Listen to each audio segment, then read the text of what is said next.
Welcome to the second lecture of Professor John Minford's Culture and Translation series. Please join me in greeting Professor Minford with a big round of applause.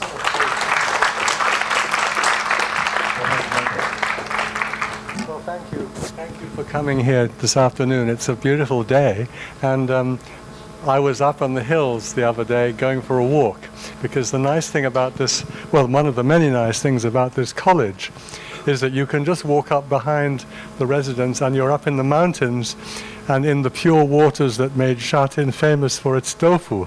And if you walk up there, you can keep on walking. I walked for an hour and a half. And then on my way back, I discovered up there a very large village graveyard. And I felt I was entering into the world of Liao Jia, you see. And I kept feeling all the spirits surrounding me. And it was a very good feeling. It was extremely auspicious. And amongst the trees and some of these very fine graves, which are a very, very large graveyard belonging to the old village that was up there. And then I walked up further and there was a waterfall, and it was a very nice walk. And then on my way back, almost to confirm the presence of Mr. Pu Songling, I was coming near to my residence and I heard a sound on my left. The sound was like this.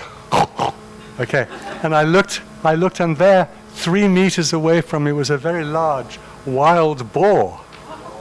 I mean, a very large one with tusks and everything. And it looked at me and it kind of took me in, and then it went wandering off into the trees. And then the very next day I was visiting a friend in the Sai Kung Country Park, and we also saw another large wild boar. So I don't know what's happening to Hong Kong these days, but there seem to be a lot of interesting new creatures wandering around, and it's becoming more and more interesting with every day. I hope you'll excuse me if I sit down. So we come to the second. Actually, it's not really the second, because yesterday was supposed to be what they call a master class, which is a complete misnomer. I mean, it was just a little workshop. And I was talking about Fule and the Fule Jia Shu. So actually, Fule actually belongs very much into this series of talks, because as those of you know who've been to the previous ones, I do have a theme, or rather I have 2 themes. One is that if you want to get to know how a translator works, you have to get to know the translator as a human being, because translators live and breathe, and they have minds and bodies, and they have personal lives, and they have their own history, and they belong in a particular moment in history. In the history between nations, they play a very important role. And to understand them, we have to throw away all these books like Edward Said's Orientalism, although it has some great things in it, but he misunderstands so much. And there's a very large book about James Legge, which again is too tied to people like what's his name, Homi Bhabha, and cultural theory and stuff, and hyphenation, and you've really got to get to know the person. That's one of my themes. And the other one, which is probably more important, is that as I look at some of the great translators of the past, I realize they have one thing in common, which is that they were all of them, sorry to say this, they were all of them rather well educated, and they had what the French call a formation. The word formation is terribly French. It doesn't just mean education. It's very close to the Chinese word xiuyang, and it means self-cultivation. It's the way the French regard education as a form of self-development, what the Germans call Bildung. And what I find as I look at some of these great figures of the past, I mean, not just translators, but even all great writers and thinkers and artists, they all share this quality. And it's having just retired from the university world, I'm now free to have my own thoughts, And one of my thoughts is that the universities have to get back to that basic task of what the French call formation. And that means encouraging our students, and I mean all the young people here today, and all of my former students and present students, to take their time to read widely, to read deeply, to read critically, to absorb culture. It takes a long time. And that's the lesson from all of these people we're looking at today, whether it's James Legge or Foulet or Herbert Giles or Arthur Waley or David Hawkes. These were all men, I'm afraid they were all men, they were all men who took the time to educate themselves, to read and read and read, you know, and as a result, when they did turn their hands to translation, they were able to produce the most wonderful work, each of them in a different way, because they were different individuals. They lived at different moments in history, but the one thing they had in common was this old-fashioned, I'm afraid to say, old-fashioned concept of formation, of the real, the cultivation of the inner person through infinite reading, through the absorbing of culture. I was talking to a friend this morning who'd been listening to a lecture on the radio about some new piece of research which finally proved, as if it needs proving, that the constant use of electronic devices, whether they be phones, iPads, computers, actually does harm to the human brain, you know. And this has been proved by a very large research project somewhere in North America.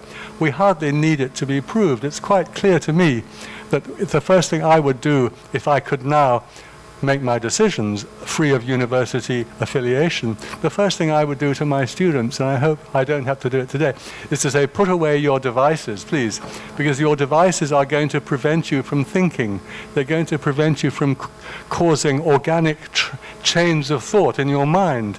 We have to free ourselves from this. We have to insist. When I say we, I mean teachers such as myself, but also in a wider sense, the older generation who still remember what used to be the case. You know, I still remember the days when university professors were civilized human beings. You know, this is no longer necessarily the case, unfortunately.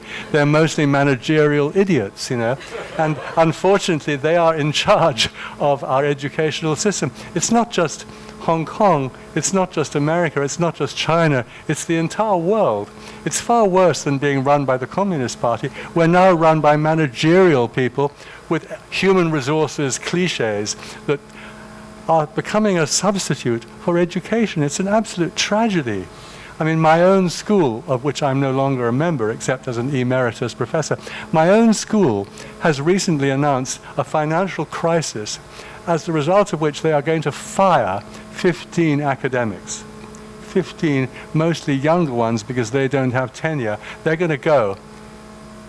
That's bad enough. But then in the next paragraph of this announcement yesterday, they're going to appoint 9 new managerial staff. And that is the disease of our time.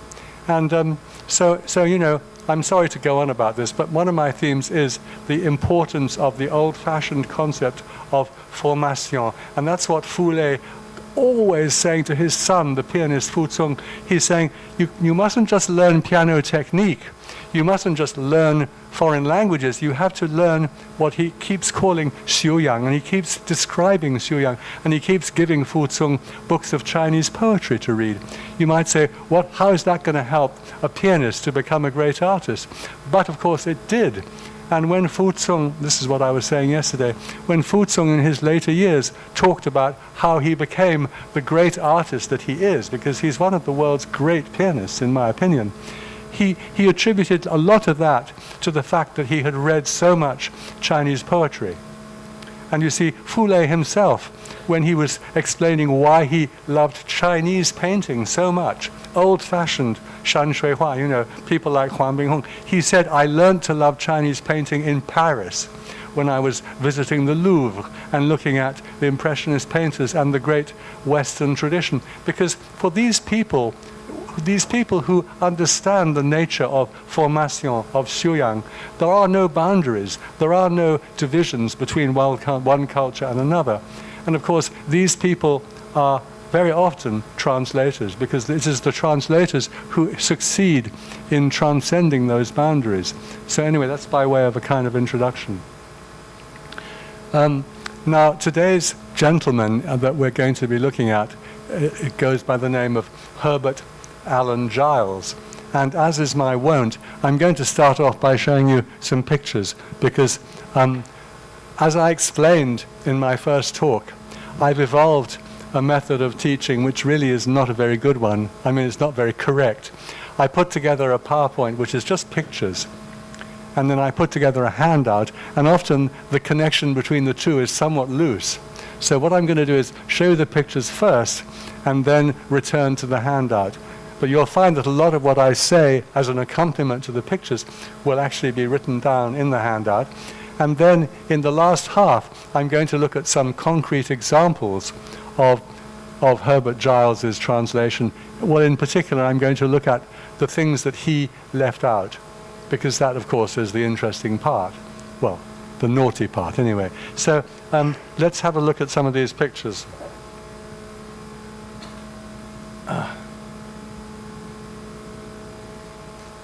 I think if I develop this method a little further, I shall have music as well, because I think music's very helpful. It helps people to get into the right frame of mind.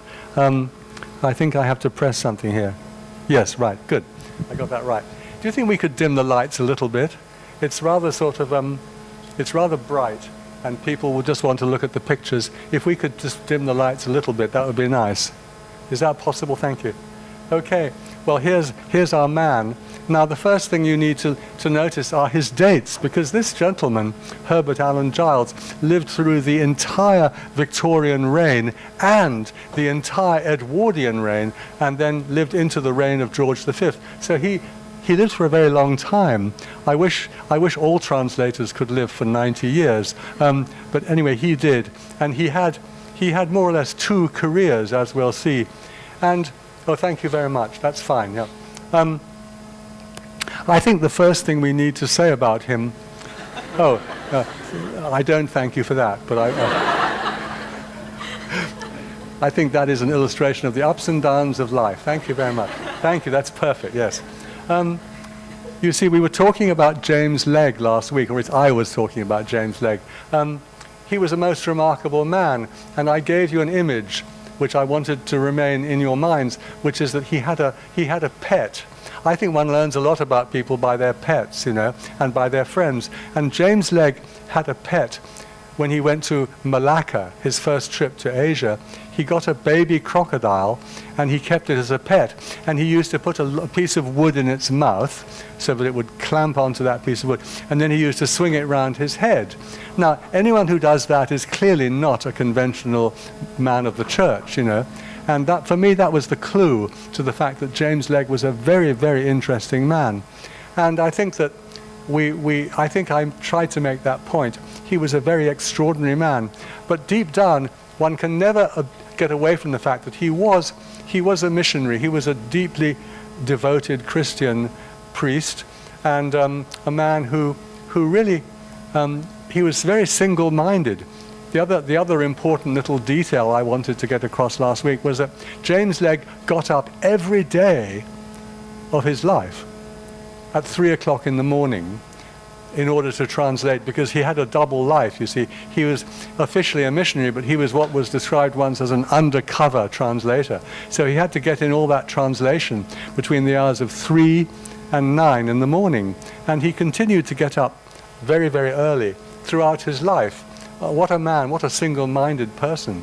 Now, Herbert Giles came onto the scene a good 30 years, in fact, exactly 30 years after James Legge. So he was living in a different era.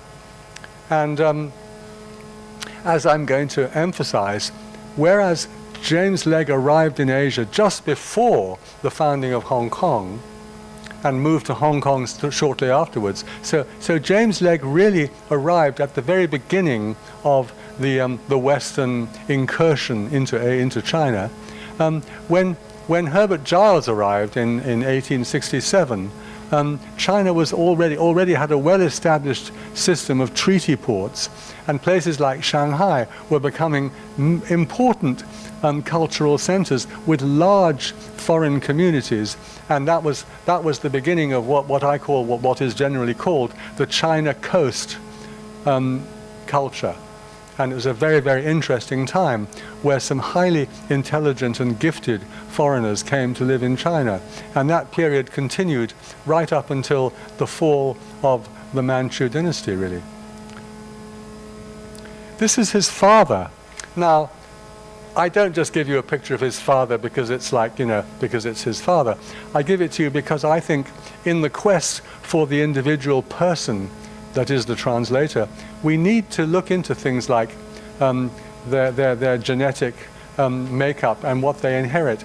And when I was researching Herbert Giles many years ago, way back in 1990, I stumbled across some details about his father, which I found very, very interesting. Now, John Giles, or John Allen Giles, I don't know who the Allen is, must have been some ancestor. He was a priest. He was an Anglican clergyman, and he got into serious trouble. He got into serious trouble for two reasons, which I think are significant, because I believe they are personality traits that one can also see in his son. He was clearly a very difficult man who argued with his superiors quite a lot. He also published books questioning the authenticity of certain books in the Old Testament, which would have made him rather unpopular with fellow members of the Church of England. But that was a minor problem compared with what got him into prison. He went to prison in Oxford. He was put in the Oxford jail. He was sentenced to a year, but he was released after 3 months by royal pardon. And I find it very interesting, the reason why he was arrested and sent to prison. And I tracked it down with some difficulty. I found the true story. The true story is this. The Reverend John Giles had a maidservant. I think her name was Mary, but I'm not sure. And as was often the case in Victorian times with maidservants, she got in the family way, as they say. And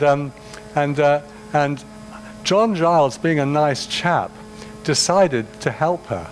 So he found out from her who was the man concerned. It was actually a servant from a nearby estate. And he actually falsified the church records in order to make them appear to have been married, so that when she finally gave birth to her child, it wouldn't be a blot on her copybook. So he actually broke the law and falsified the church records of his own church in order to help his maidservant lead a decent life. I think that's a very nice thing to do. I would give him a medal for that, But of course, when it was discovered, he was arrested and thrown into the Oxford jail for having done this terrible thing. You see, my grandfather, who was a country gentleman, sorry, I tend to ramble a bit, but my grandfather, who was a very lovely old man and lived in a large country house, he had a maidservant. I remember her. There was a back stairs up to her room, and Nellie, her name was Nellie. And it wasn't as grand as, Downton Abbey or anything, but it was quite a large house. And Nellie got in the family way, as they said in those days. She got pregnant. Now, my grandfather was a nice chap, but he wasn't nearly as nice as the Reverend John Giles. He just sacked her. He sent her away because, he was rather a conventional old man. And his wife, my grandmother, was the president of the local women's association, and he just couldn't possibly imagine having a pregnant maidservant. So he sent her away. And I've never thought that was a very nice thing to do. But you see, John Giles did the opposite and got into serious trouble. And the rest of his life was really quite troublesome for him. He never really got a steady job after that. And as a result, when his son, Herbert Allen Giles, the guy that I'm talking about, when he graduated from school, when he finished public school, he wasn't able to go to university. Basically, his father had trouble making ends meet and couldn't afford to send him to his own college, which was Corpus Christi at Oxford. Anyway, Herbert Allen Giles went to Charterhouse School. My younger brother went to Charterhouse School, and it's not sort of one of the two top public schools in Britain. They're Eton and Winchester, but it's one of the top 6 or 7. And it goes back to about 1600. It's a very fine school. And when Herbert Giles went to Charterhouse, he really mastered Latin and Greek. And here we have the same story with James Legge, the same story with Arthur Waley, the same story with David Hawkes. They all studied Latin and Greek. and I'm not trying to put myself in their company, but I also spent most of my teenage years, when I should have been dating girls, I was studying Latin and Greek, you know. And I have to say, it's a quite useful thing to have done. It's sort of the equivalent of learning to write classical Chinese, you know, and which is what basically Fule was going on about all the time. And as a result of his own education, which was largely self-taught, Fule could write very beautiful paragraphs in Chinese. Anyway, so Herbert Giles went to Charterhouse School, and where he studied Latin and Greek very intensively. And some of his teachers would have been very fine scholars, I know that. And it was a very old and venerable institution, and he would have got a lot of his formation, a lot of his real education would have taken place at Charterhouse. You know, when one's a sort of elderly academic, one's always being asked to give one's biographical details, you know, by publishers or whoever it is. And for many years, I just used to say that I was educated at Oxford or wherever it was. But in recent years, looking back, I realized that that's really not very honest, because an awful lot of my real education took place at a school like this, Winchester College, which is actually 200 years older than Charterhouse, because that was where I had the most wonderful teachers of Latin and Greek. That was where I had to learn to write Latin and Greek prose compositions every week, and every other week I had to write poetry, I had to write verse in Latin and Greek, and I had to learn by heart Latin and Greek prose and poetry, and so on and so forth.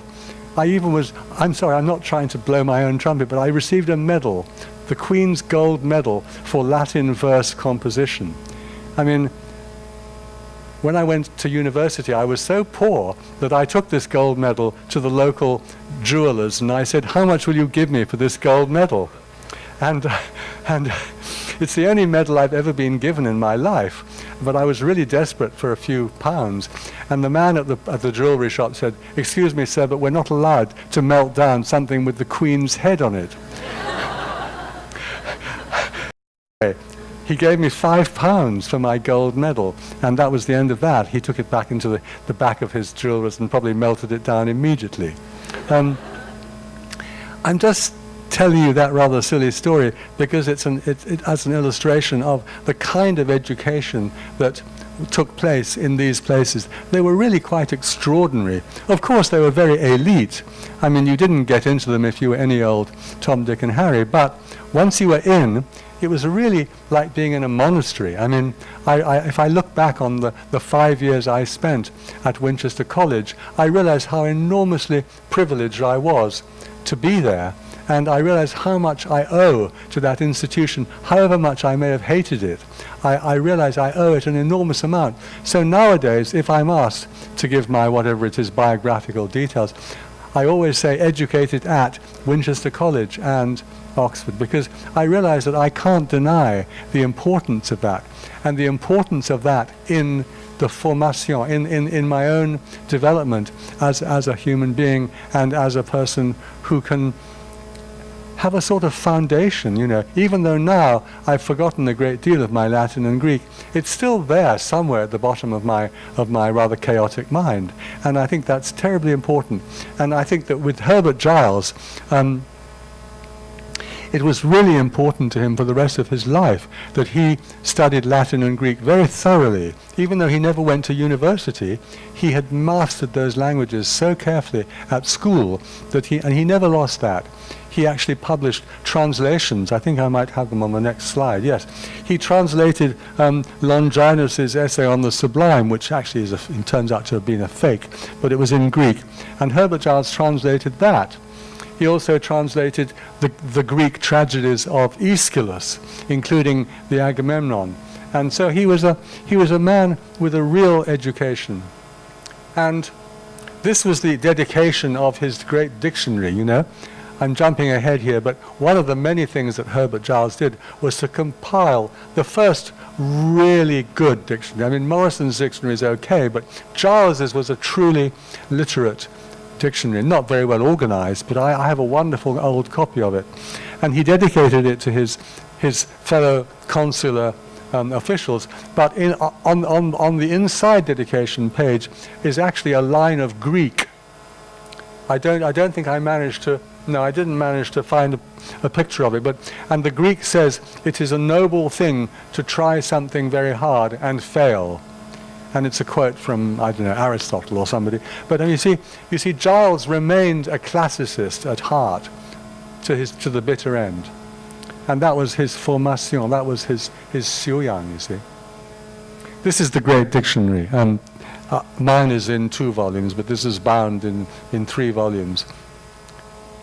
And a more famous dictionary used by students until the present day is the Reverend Matthews dictionary. But you see, he stole almost everything from Giles. You can prove that very, very easily. And Giles wrote a biographical dictionary, which is a wonderful set of totally unreliable stories about famous people from the Chinese past.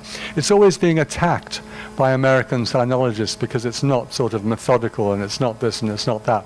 But the thing is that Giles, you've only got to look in this book, which I also have a wonderful copy of.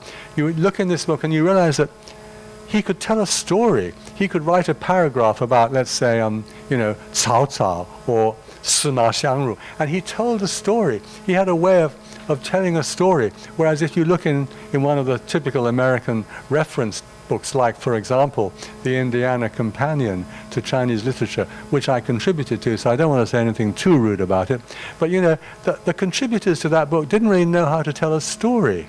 And telling a story is such a very important thing. After all, if you look at the great master of all Chinese literature, I'm betraying my my prejudices here. You take the great Zhuangzi, the great philosopher. No, he was a storyteller. He believed that through telling stories, you could actually convey the truth of your own experience. And of course, his great descendant, some 2,000 years later, was in fact the man we're coming to today, Pu Songling. The Liaozhai stories are the way they are because Pu Songling saw himself as a descendant of Zhuangzi. And the ability to tell a story is something very special. It's something very magical. It's what children need.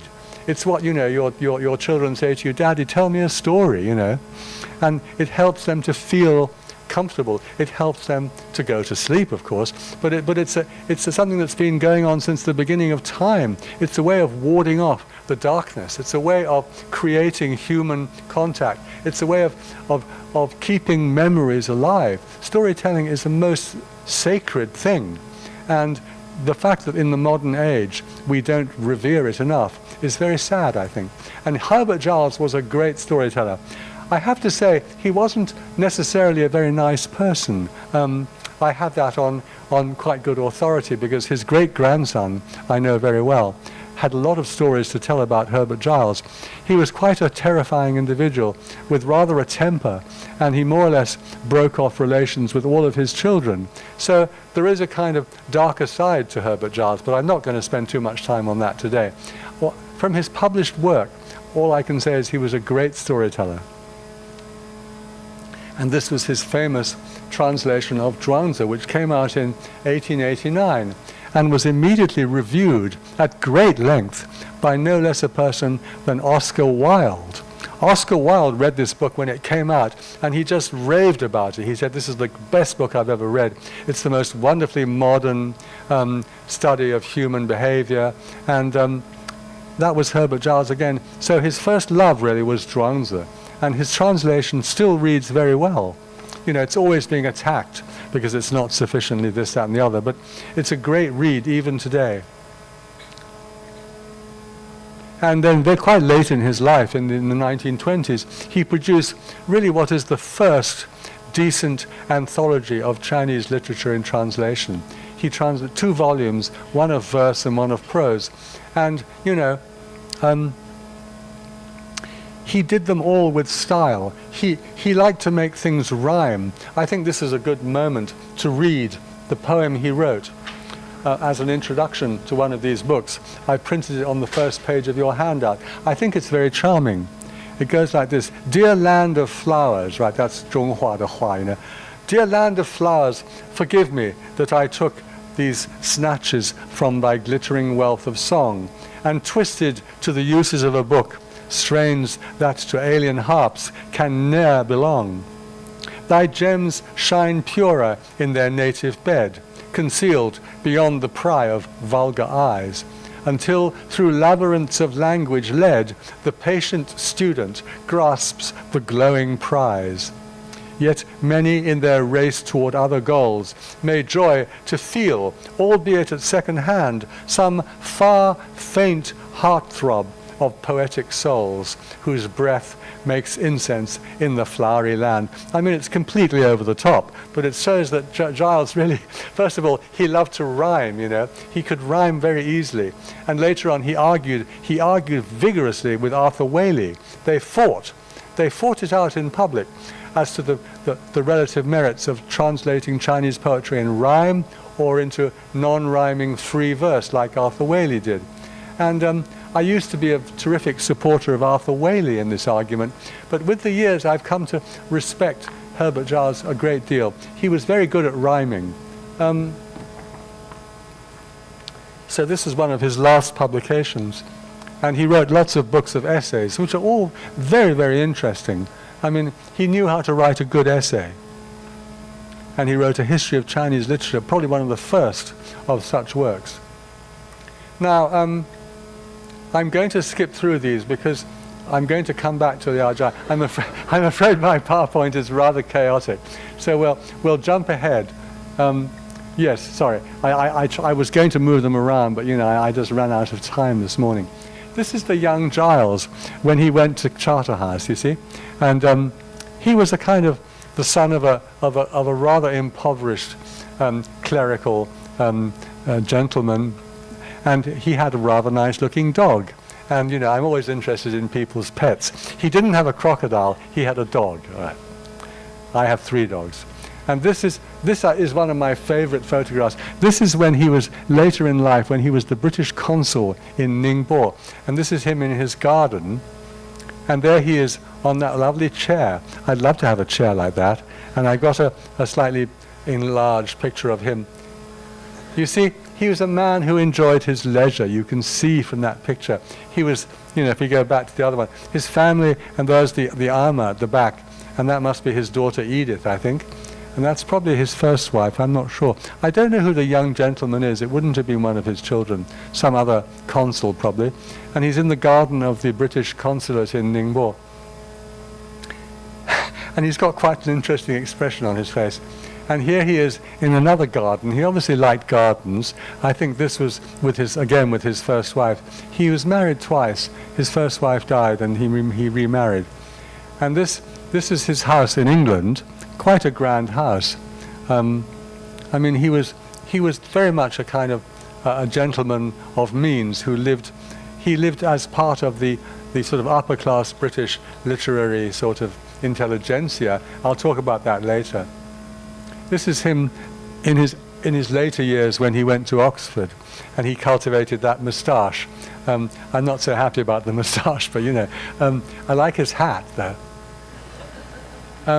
This is actually not Herbert. This is actually, I think I can get this red thing. That's his son Lionel.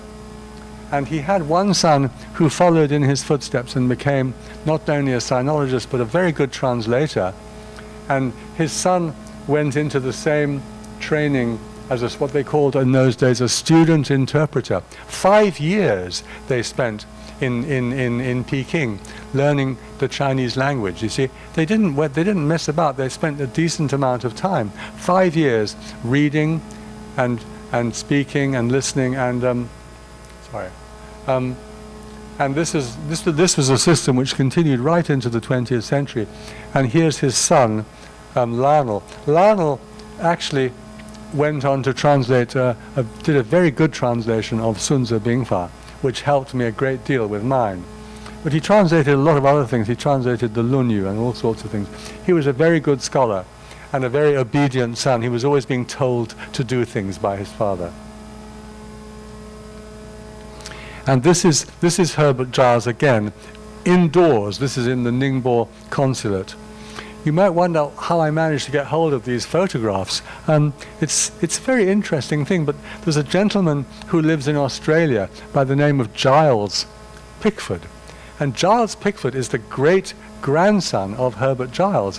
And he inherited a whole album of family photographs, which are now on the internet, on the ANU, Australian National University Library website. And they're fascinating. I mean, I only selected a few, but he's got a lot of very interesting photographs of the Giles family. And Herbert was the grand old man. He had about 5 children and lots of grandchildren. And Giles Pickford, who is now 90 years old, he was a great-grandson of Herbert Giles. This is the outdoors of the Ningbo consulate. I suppose that's probably Herbert in the background there, and these would be local. And that's probably Mrs. Giles, and maybe that's Edith. It's not a very good photograph, but it shows you a bit of the sort of veranda of the Ningbo consulate. And this is Lionel Giles. What an extraordinarily good-looking young man. I like his pince-nez, his little glasses, you know. I've always wanted to have one of those. You just sort of sit them on your nose, you know. And I like his collar and tie as well. You see, I think pictures like this are very helpful in evoking a period. And this was Lionel. He was the favorite son of Herbert Giles. I just picked out a few other photographs to try to conjure up the world of what I call the China Coast generation of foreigners in China. This was the old British legation in Peking, a huge compound, because of course at certain moments in history they had to have soldiers barracked there and so on. And this is part of the British legation. It's for me, a very significant link that my father-in-law, David Hawkes, who I shall be talking about in a fortnight, his wedding took place in a kind of police station, but the actual party afterwards took place in the old British legation in Peking, and I shall show you a photograph of that in a couple of weeks. Here's the legation as well. It was really a very grand place. That was the ambassador in about 1900, Sir Claude MacDonald. These are people from the British legation. And this is Herbert Giles when he was about 70 years old. He's still got that moustache, and he's looking rather grand. He was sort of a grand old man, you know. And he became the grand old man of British sinology, even though, I mean, he was so different from James Legge, but he inherited that role from James Legge. James Legge died in 1897, so really that was more or less when Giles became the professor at Cambridge. And, you know, he only ever had about one student. I mean, those were the days, you know, workload was wonderful, you know, one student. And one of his very few students was a man called Sir Edmund Backhouse, who then became notorious, but I won't go into him, that's another lecture, you know. He went to Winchester, he went to my school, which explains a great deal about Sir Edmund Trelawney Backhouse. And you're not supposed to pronounce him Backhouse. He always liked to be pronounced Bacchus, because he liked the Greek, you know, he liked the god Bacchus. Anyway, he was one of Herbert Giles's students, one of his very few students. And he continued in the chair. I always love the word chair. He was in the chair of Chinese at Cambridge until 1928. That was when he was very nearly in his 80s, you know. And I don't think he got paid very much. I saw the details somewhere. He was paid an absolute pittance. But he probably made a lot of money from his books. Anyway, a few more pictures. This is the old settlement at Xiamen, what they used to call Amoy. And Herbert Giles was the consul there for some years. And it was at Amoy that the most significant event, in my opinion, in his whole life took place. And we'll come to that soon. This was the police force at Amoy. You see, again, the China coast, they had all these Sikh policemen. I mean, it was the most peculiar, you know, a most peculiar outpost, really, of British India. You can't really understand any of these places, Hong Kong, Shanghai, Amoy, until you realize that they were for a long time considered by the British to be a kind of outpost of India, as indeed was Australia, you know. British India was the place. And I'll share with you a rather disgraceful fact about my own life, which is that I'm a member of the Canberra branch of the Rudyard Kipling Society. Now, the Rudyard Kipling Society is actually something which I invented myself. It doesn't really exist, but there were only 3 members of it, and one of them has now died. He was the son of G.E. Morrison of Peking. And in order to belong to the Rudyard Kipling Society, you only had to agree to one thing. You had to agree to a statement which said that China would have been a better place if it had been part of the British Empire. Now, that is an absolutely shocking thing to agree to. And of course, we were all joking, you know, we didn't really mean it.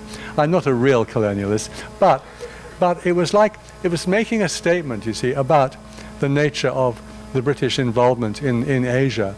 And when you look at what happened in the British concessions of, say, Tianjin, and in most of these treaty ports, it was a most remarkable community. And Herbert Giles was part of that community for 25 years. And he used to, you know, really enjoy the role he had. This is another picture. This is an early picture of Ningbo, actually. And that's a very early picture of Shanghai, you know, before it became a great bustling metropolis.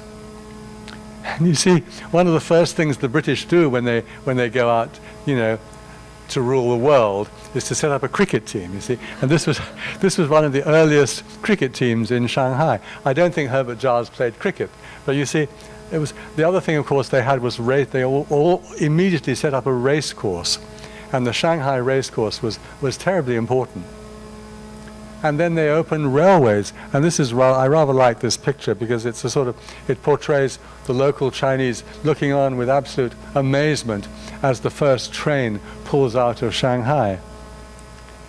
And this was the headquarters of the Imperial Maritime Customs in Shanghai, built very much in a sort of pseudo-Chinese style.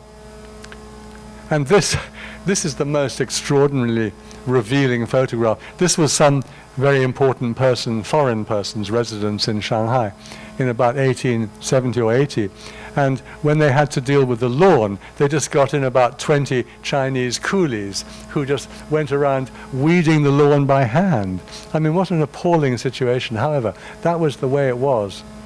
Here's a general view of old Peking before the arrival of the motor car. And this was another of Herbert Giles's sons, Lancelot, who became the British consul in Tianjin many years later. There he is sitting with his wife in his living room in the residence in Tianjin. So Giles was very much part of that scene, you see, part of the, here's a picture of the racetrack, you see. This is probably from the Dianshi Zhai Hua Bao, and they're showing the Chinese just outside the race track, and there they go, racing along at the Shanghai races. Now, this is the picture I wanted to pause on, because one of the things that Herbert Giles did when he was the British consul in Xiamen, in Amoy, was to set up the first Freemasons' lodge in Amoy. And this is a picture of it.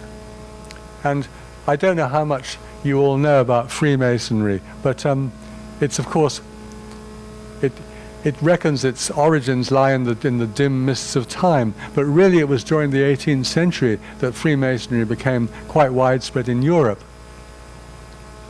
And there were, you know, Freemasons' lodges created all over Europe and, of course, in the United States, where it became very important. This is the Freemasons' Lodge in Philadelphia, a very splendid building. Freemasonry was disapproved of by some branches of the Christian church, especially the Roman Catholics, who regarded them as heretics. And in a lot of Freemasons' lodges, you didn't have to believe in God at all. You might have to believe in some sort of universal spirit. So it was a kind of, it was rather, in its day, it was rather sort of New Age, you know. And Herbert Giles was a great believer in Freemasonry. And he wrote a very interesting essay on Freemasonry. And I will end my talk today by reading you a paragraph from that, because I think it's very revealing about his mentality. And if you remember, when I was talking about James Legge, several people said of him that he was in search of the universal Chinese mind, that he went You know, James Legge was the most extraordinary man. He translated all the Chinese classics bar one. That was the Arya. I mean, who would want to translate the Arya? You know, it's almost unbearable to read in Chinese, let alone in translate. It's a kind of primitive dictionary.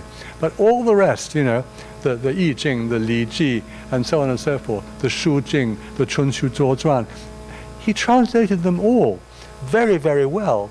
And if you read them carefully, not like these people in cultural studies, if you actually read his translations and his commentaries, I'm just repeating last week, you know, you find that he has a very, very cultivated mind, very thoughtful. Yes, he's a Christian, but, you know, what's wrong with that? I mean, you know, everybody's got to have some kind of belief. And he really had thought through his Christianity very carefully.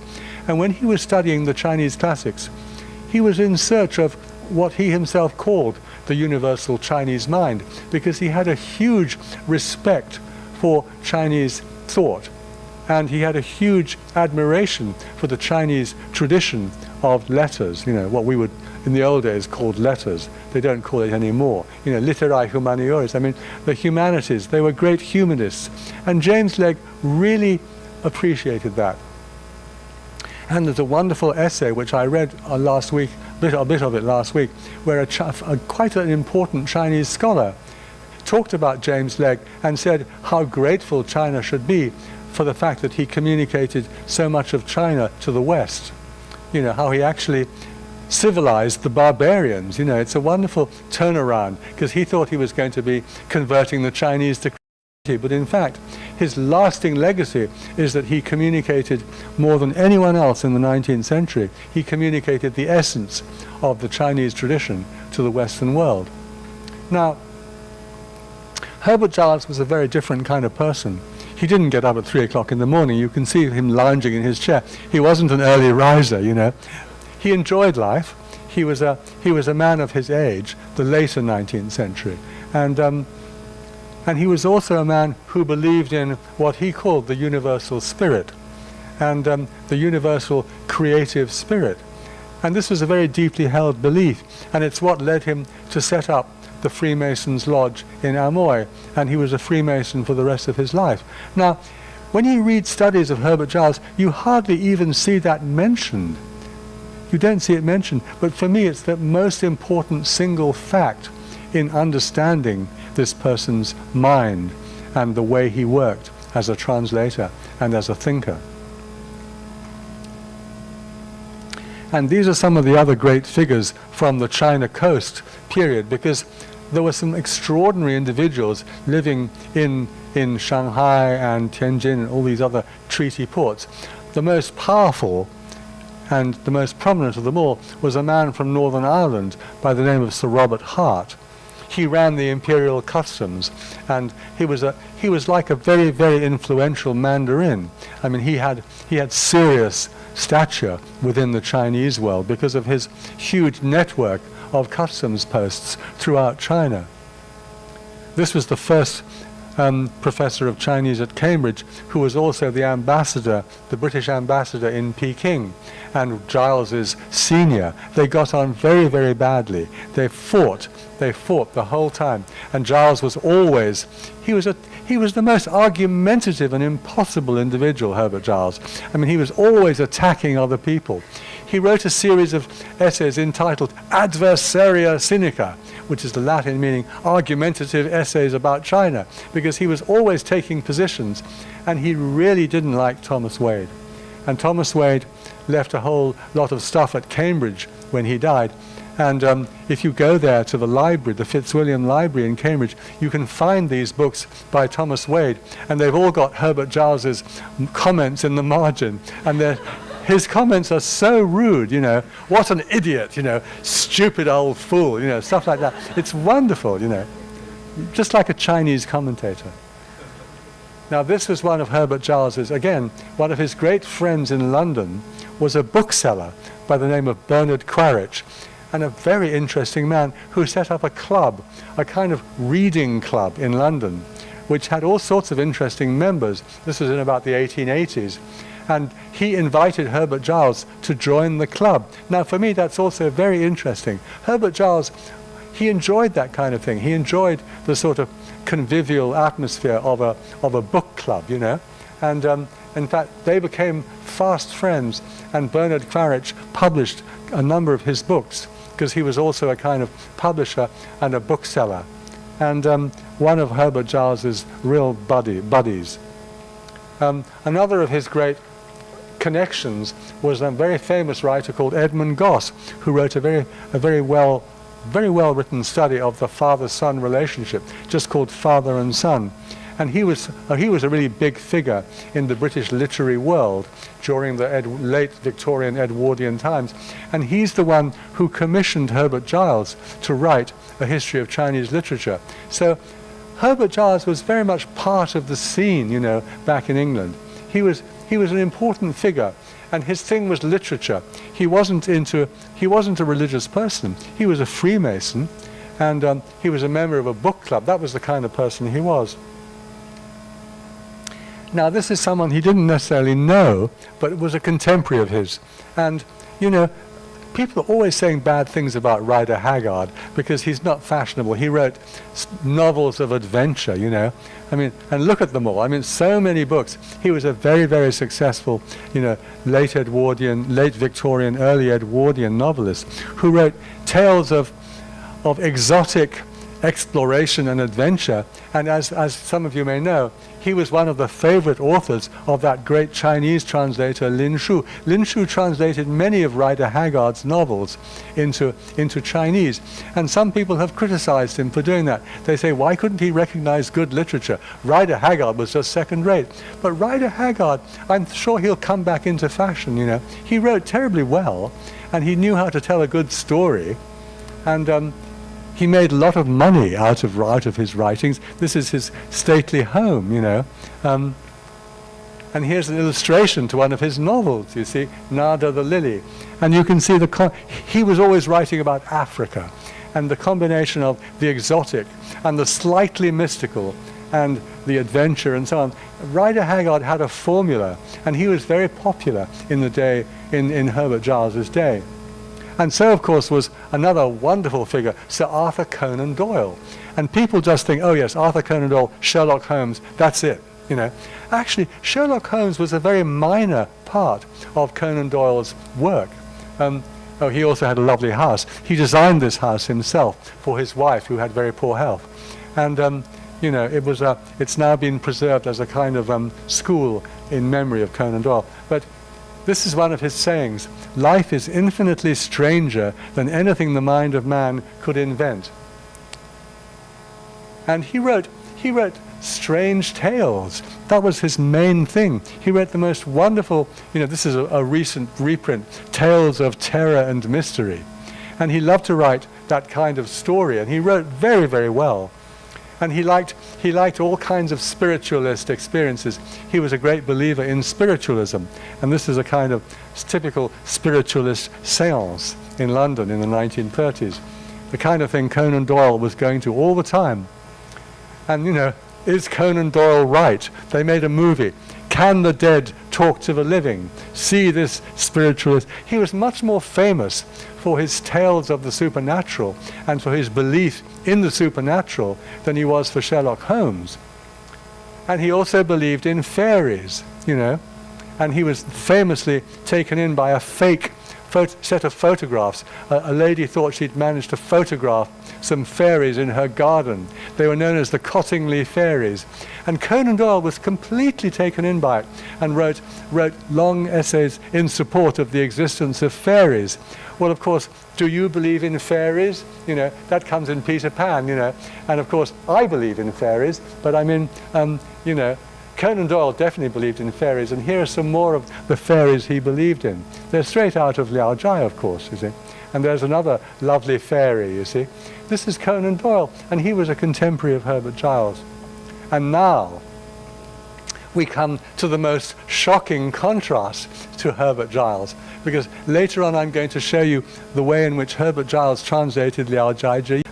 So in the second half I'm going to focus much more closely on one particular book, which Herbert Giles was the first person to translate properly. He only translated a small selection. And that is this wonderful collection of tales by the name of Liao Jai Zhi Yi. And this is an early printed edition with a commentary by a man called Dan Minglun. And of course, this is a very, very famous book to any Chinese person. But that doesn't mean that people have read it, you know, because very often this is the original manuscript. This is one of the rare examples where we actually have half of the original manuscript of Pu Songling's in his own hand of the book. You know, there is, for example, with Hong Le Meng, we have nothing. We don't have any original autograph manuscript of Cao Sui Qian. We have lots of what they call transcripts, you know, the so-called Zhiyan Zhai Ban. But in the case of Liao Zhai, we actually have Pu Songling's own manuscript. Half of it survived. But you see, most people read it in the form of strip cartoons, you know. I mean, there are just endless numbers of Liao Zhai strip cartoons. And, you know, if you go into a Chinese bookshop, as I did when I first went to China, you'd see these lying around everywhere, and you would be you'd be misled into thinking that they were children's stories. They are simply not children's stories. Nor, I mean, they really aren't children's stories. Nor are they, you know, there's that old legend that he wrote them all down from some old lady, you know. I mean, what a load of rubbish. Nor was he writing them, you know, for the common people. If he wanted to write stories for the common people, he would have written them in Baihua. As it was, he wrote them in Wenyan. Not only did he write them in Wenyan, he wrote them in the very most difficult kind of Wenyan, absolutely full of allusions. And if you look at, for example, his preface, he wrote a short preface of his own. And in modern Chinese editions of that preface, there are usually between 50 and 60 footnotes, because he loved cramming in references. And, you know, unfortunately, I've never heard anybody try to explain this. And it took me years to understand the mind of this man. He was a most extraordinary creative artist. And you see, you know, I talk about these revealing facts in people's life. James Legge swinging the crocodile, Herbert Giles founding the Freemasons' Lodge. Well, the one absolutely supreme fact in the life of Pu Songling is that he kept on taking the exams and failing. I think it's something like 17 times, you know. He just couldn't succeed. And the reason he failed the very first time taking the Julian exam was because, I mean, can you believe this? He left one page blank. He turned over 2 pages by mistake. So he was failed on a technicality. And after that, the poor man kept trying again and again and again. He should just have given up, but he didn't. He went on trying for more or less the rest of his life. And so he had by heart all of the Chinese classics. I mean, he did all his homework. And so when he came to write these stories, and he took probably 40 or 50 years of his life compiling this extraordinary collection of over 500 stories, he had all of this learning in the back of his mind, and he was almost taking vengeance on it, because so often his allusions are quite mischievous. I won't go into that today because that's another lecture, but I've written notes for a lecture, for a book actually, about Pu Songling's sense of humor. Because, you know, he had the most refined and advanced sense of humor. He was making fun of the classics in a way that I don't think anyone else has ever done. I could give you some examples, but I can't today because it'll take us away from Herbert Giles. But he was a very, very learned, and the original stories are really very hard to read without help. And today's readers either read them in strip cartoon form, or they read the Baihua translations, which are nearly all terrible. They lose everything, because the whole essence of the writing is in the style, in his extraordinary style, which succeeds in being both very learned, but also very lyrical. And the other extraordinary thing about Pu Songling is that, although on the surface he's writing about, you know, fox spirits, Hu Li Jing, and ghosts, you know, Gui, to be honest, those are metaphors, in my opinion. They're metaphors for certain qualities in human beings, you know. that you discover when you enter into relationships with people, when you get to know people well, you discover that they've got all these hidden depths, you know, and these hidden depths are what we would call today psychic or psychological or, you know, mysterious. They are very mysterious. They are the eternal, and they're nearly always women, so they're the eternal feminine, you know. And this is a great mystery, you know. Ever since the Tao Te Ching, they've been talking about this mystery, you see. And Pu Songling was contributing his own thoughts on the subject of the mysteries of the human being, the human personality. And every time he writes about a fox or a ghost, he's actually, and this is being said many times, he's writing about real people. That's why his stories are so unforgettable. They're just, you can't forget them. And of course they've been made into countless terrible movies. I mean, you can only laugh at most of the Liao Jai movies. I've seen about 4 movies based on that wonderful story, Hua Pi, you know, the painted skin. And each one is worse than the previous one, you know. And yet, if ever there was a story about true love, it's Hua Pi. Let me just briefly say why. Because people just say, oh, Hua Pi, how scary, you know. But actually, you know, to put it in a nutshell, the story of Hua Pi, here's this man, a typical, you know, philanderer, who picks up this woman, takes her home to his studio and has sex with her, and then consults with his wife. The wives have to be so understanding, you know, and kind. And she more or less says, watch it, because this girl may be from some high family. She may have run away. And he ignores his wife's advice. And of course, the woman turns out to be a Gui, you know, and he gets into serious trouble and he ends up dying, right? Now, his wife, so far from criticizing him or reproaching him or holding it against him, all she wants to do is to save his life, you know, because she loves him, you know, for all his faults. And she goes to any length, and the lengths are described in gory detail by Pu Songling. She will humiliate herself, she will abase herself to any length in order to get him back to life. And she does, and she succeeds. So it's, you know, true love wins out in the end. But what an extraordinary way to write a story about true love. And it's very understated. He doesn't talk about the wife. She's almost like a non-person. But she's the one who has real depth of feeling. The man is just an absolute cad, you know, what we used to call in my childhood a real bounder. I mean, he just picks up this girl and, you know, expects his wife to sort of sort things out later on. And he's a weak man. And of course, the ghost is, he can't help but describe the ghost in the most wonderful detail. But it's really a story about human emotion, about true love. And of course, now you can do Liao Jai online gaming, you know. I mean, there is no end to the way Liao Jai will continue to penetrate into the recesses of the modern world. Now, Herbert Giles, quite early on, obviously was very attracted to this book. And I'm very privileged to have a copy of the very first edition, which is famous for the beautiful binding of the actual book. I have it's in 2 volumes, and it was designed by a man called Thomas de la Rue, who was a famous late 19th century book designer and printer in London, and a personal friend of Herbert Giles. And you see how beautiful the actual binding is. It's embossed in gold, and with this, predictably, a dragon, you know, chasing a pearl. But I mean, it's a very nice book. Now, you see, when we're talking about Liao Jai, we have to be very careful, because it went through so many different transformations, and in the late 19th century it acquired a set of illustrations which I like very much, but they are not contemporary with Pu Songling. And I actually managed to, you see, I later on became fascinated by Liao Jai myself, so I share this kind of destiny with Herbert Giles.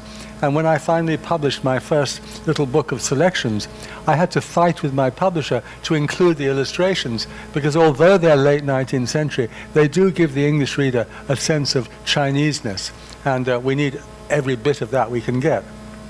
Oh, sorry, I shouldn't go any further. Okay, well, so much for this. I think I can turn this off, but I can't turn it off. What I want to do now, in the time remaining, is to look at 1 or 2 stories. And I have to acknowledge here my great debt to my former student, Tong Man, because we spent many years going over these stories, and she wrote a very wonderful dissertation based on this, and we published together a very interesting paper about the way Giles treated his stories, and I learned a huge amount from that experience, so I acknowledge my debt to her. Now, I want to look first of all at a very quite simple story called The Painted Wall. Right? That's the first one on page 2 here. And I think you're probably all familiar with the story. If you're not, let me just briefly summarize the story, basing myself on my own translation, because that way I won't get it all wrong. It's about two gentlemen who go walking. They go on a walk, a bit like the way I went on a walk yesterday, and I discovered these graveyards and things. And they end up in a monastery, which is rather a desolate kind of monastery. And there's an old monk there, and there's a painting on the wall. And one of the two men is looking up at the painting, and he sees this pretty girl in the painting, And before he knows what's happened, he has actually entered into the world of the painting, right? That's the beginning of the story. And I just want to read you, first of all, my translation. I'm not trying to promote my own translation, but my translation has at least the quality of being rather close to the Chinese, and I'm not afraid of physical details because I belong to a different era from Mr. Giles. But you see, when he enters into the painting on the wall, I'll read my translation.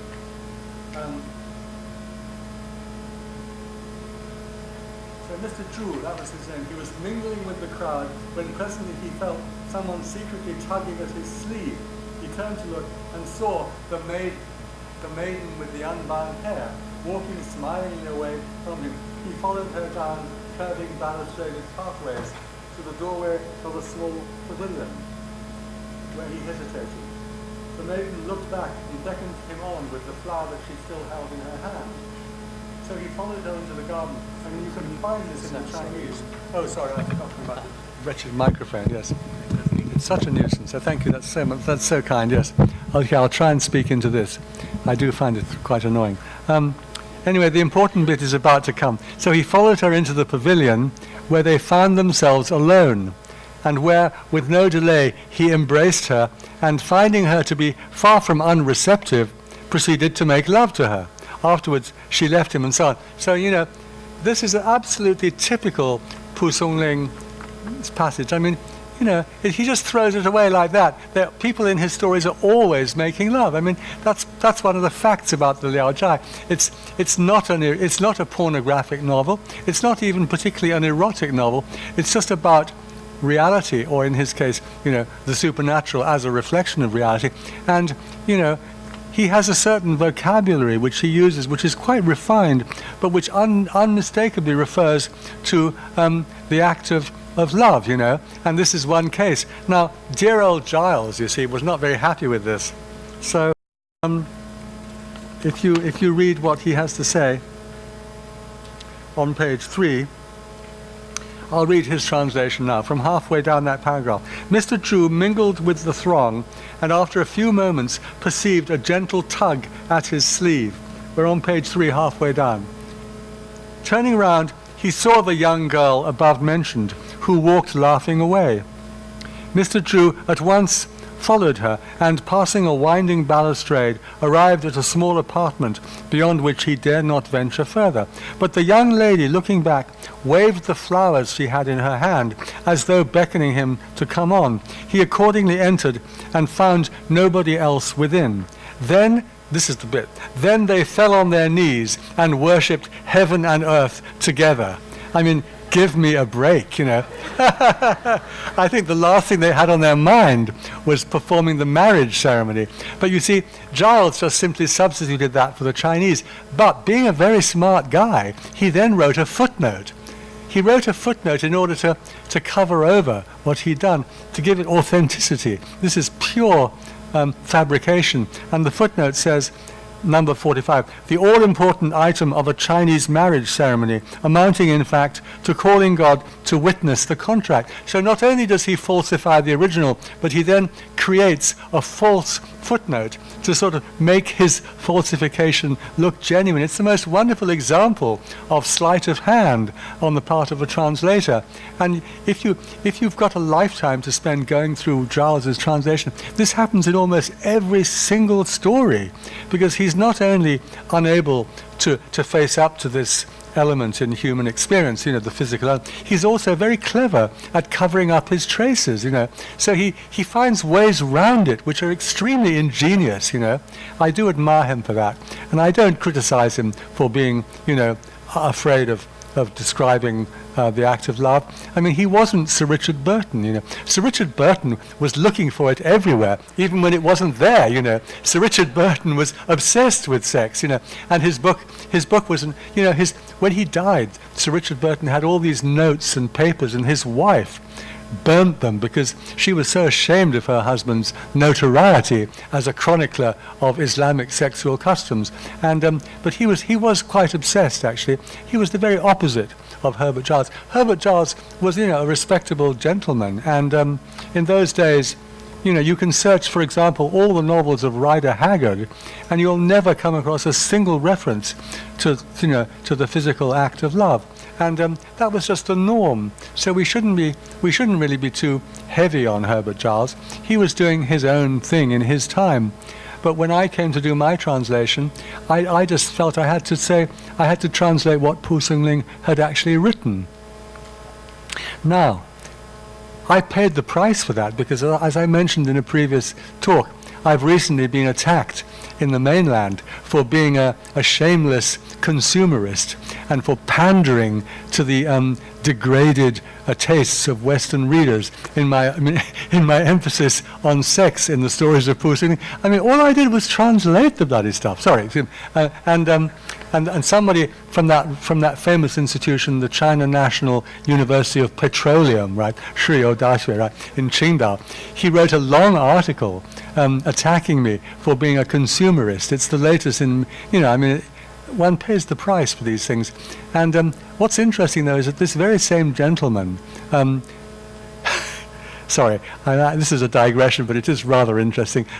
This very same gentleman wrote to me 2 months ago, saying, I am so-and-so and so-and-so. I've been given a scholarship by the Chinese National Foundation to do study overseas. I would like to come and be your disciple and study at your feet if you would accept me into your honored department. And then he signed himself so-and-so and so-and-so, the China National University of Petroleum.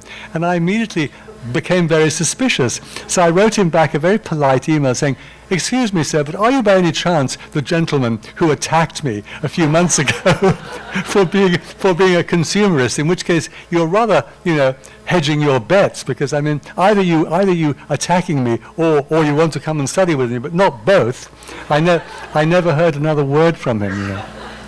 Anyway, you see, I believe that today, it's no great thing, but today one is not prevented by the general atmosphere around one from confronting these simple facts about physical life, So I was just translating the Chinese exactly as it was, and but Herbert Giles had to do something quite different, and it's very amusing to see what he did.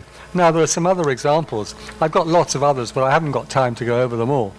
Now, in this very famous story, Hua Pi, the painted skin, which is the second one, it's a very wonderful beginning. It's a typical beginning of Pu Songling's, where he just sort of, he is an absolute master. I think it's very interesting that everybody praises Pu Songling as being the great master of Wenyan Xiaoshuo, just like they praise Cao Suichen as being the great master of Baihua Xiaoshuo.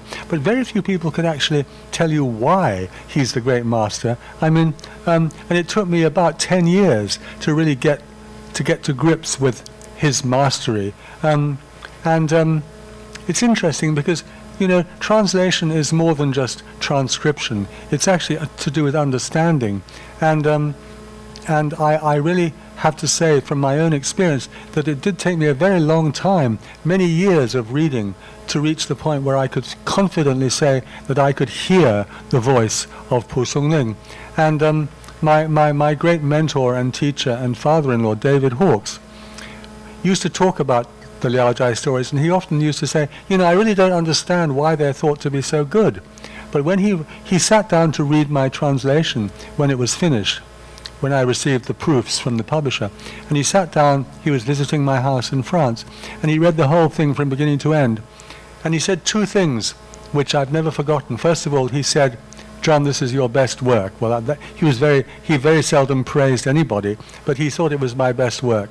That was very nice. He also said, I never really understood what was so special about Pu Songling, but having read these translations, I think I understand. So that was the greatest compliment anyone could pay me, because I believed I had discovered the true voice of this writer, and that was partly to do with his sense of humor, but also to do with his deep humanity and his ability to put into this very strange idiom, this Wenyan idiom, to put into it some little miniature stories that encapsulated human experience. That was what I really ended up feeling very deeply about this writer. And this story is one of his great masterpieces. And it begins in his usual style, very casual, nothing, no big deal. And I think I'll do the same. I'll read my translation because it's pretty accurate, and you can follow Herbert Giles and see what happens. I have to find mine. I think I've got the wrong glasses on. That's why I'm having so much trouble. Sorry.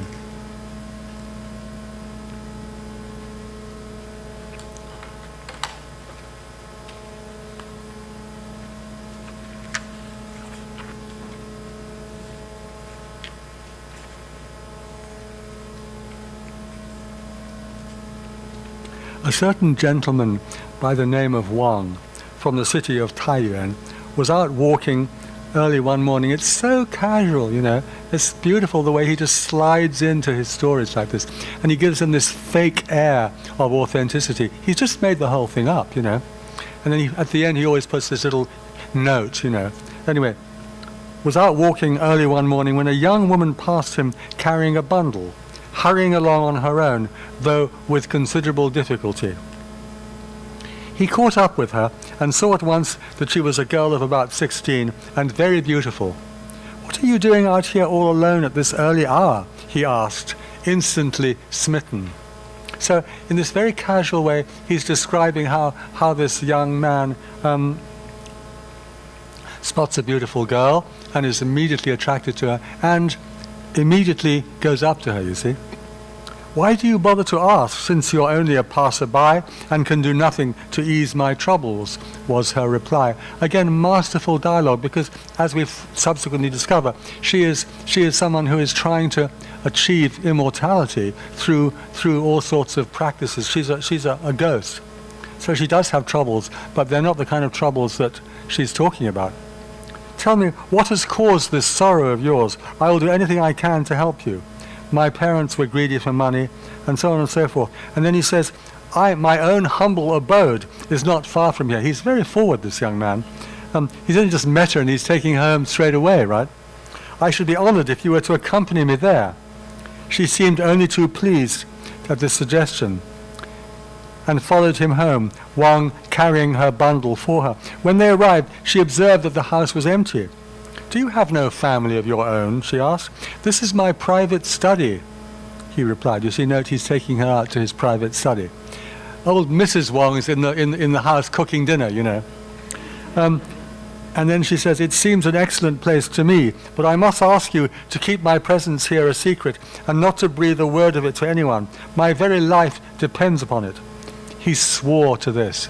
And here comes the bit, you see. Again, a throwaway line from Pu Songling. That night they slept together, and for several days he kept her hidden in his study. Now let's have a look at Herbert Giles, because, clearly he's not going to say that. So if you look towards the bottom of page 4, when she says, "And a very nice place too, but if you're kind enough to wish to save my life, you mustn't let it be known that I'm here." Wang promised he promised he would not divulge her secret. And so she remained there for some days without anyone knowing anything about it. So what was she doing? Knitting, or making, sewing clothes, or making tea, or reading books, There's no mention of them, sleeping together. But that's just, I would say that happens in almost every story, that Pu Songling throws it away. It's just a matter of fact. He's not writing pornography. He's not particularly interested to describe, the physical details. He just wants you to know that this is what happened. And of course, this is what happened. I mean, the China of the late Ming period in which he was born and in which he grew up, because he grew up during the Manchu invasion of China. I mean, that was one of the most free-thinking and, liberated periods in Chinese history. And, one only has to think of wonderful characters like Li Zhi, Li Zhuowu, and their notoriety for freedom of spirit and freedom of living. And anyway, I mean, it was a commonplace about the upper classes in China that they more or less had no scruples about the way they conducted their relations with the fairer sex. And he was simply reflecting the accepted norms of his day. Now, if you remember this story, and I'm sure all of you know the story of Huapi, but eventually, of course, the ghost rips out his heart, and this worthless philanderer is lying dead in his bed, and his wife is absolutely overwrought because she wants him back. She wants him back despite his infidelity because she loves him. That's the fundamental fact in this story. And she goes to see a Taoist priest who says, "I'm sorry, I can't cope with this. He's too far gone. I can't bring him back from the dead." And then she pleads with the Taoist priest, "Please, anything you can think of." And he says, "Well, my dear, I do know one thing you could do. You've got to go down to the marketplace, and when you get there, you'll see this beggar, and he's disgusting. But he is the one who can save your husband. So, but remember this," and this is terribly important. He says to remember this thing. You must do whatever he says. Don't deny anything that he says. So she goes down to the marketplace, and I'm going to read again my translation first as a substitute for reading the Chinese, because it's pretty accurate.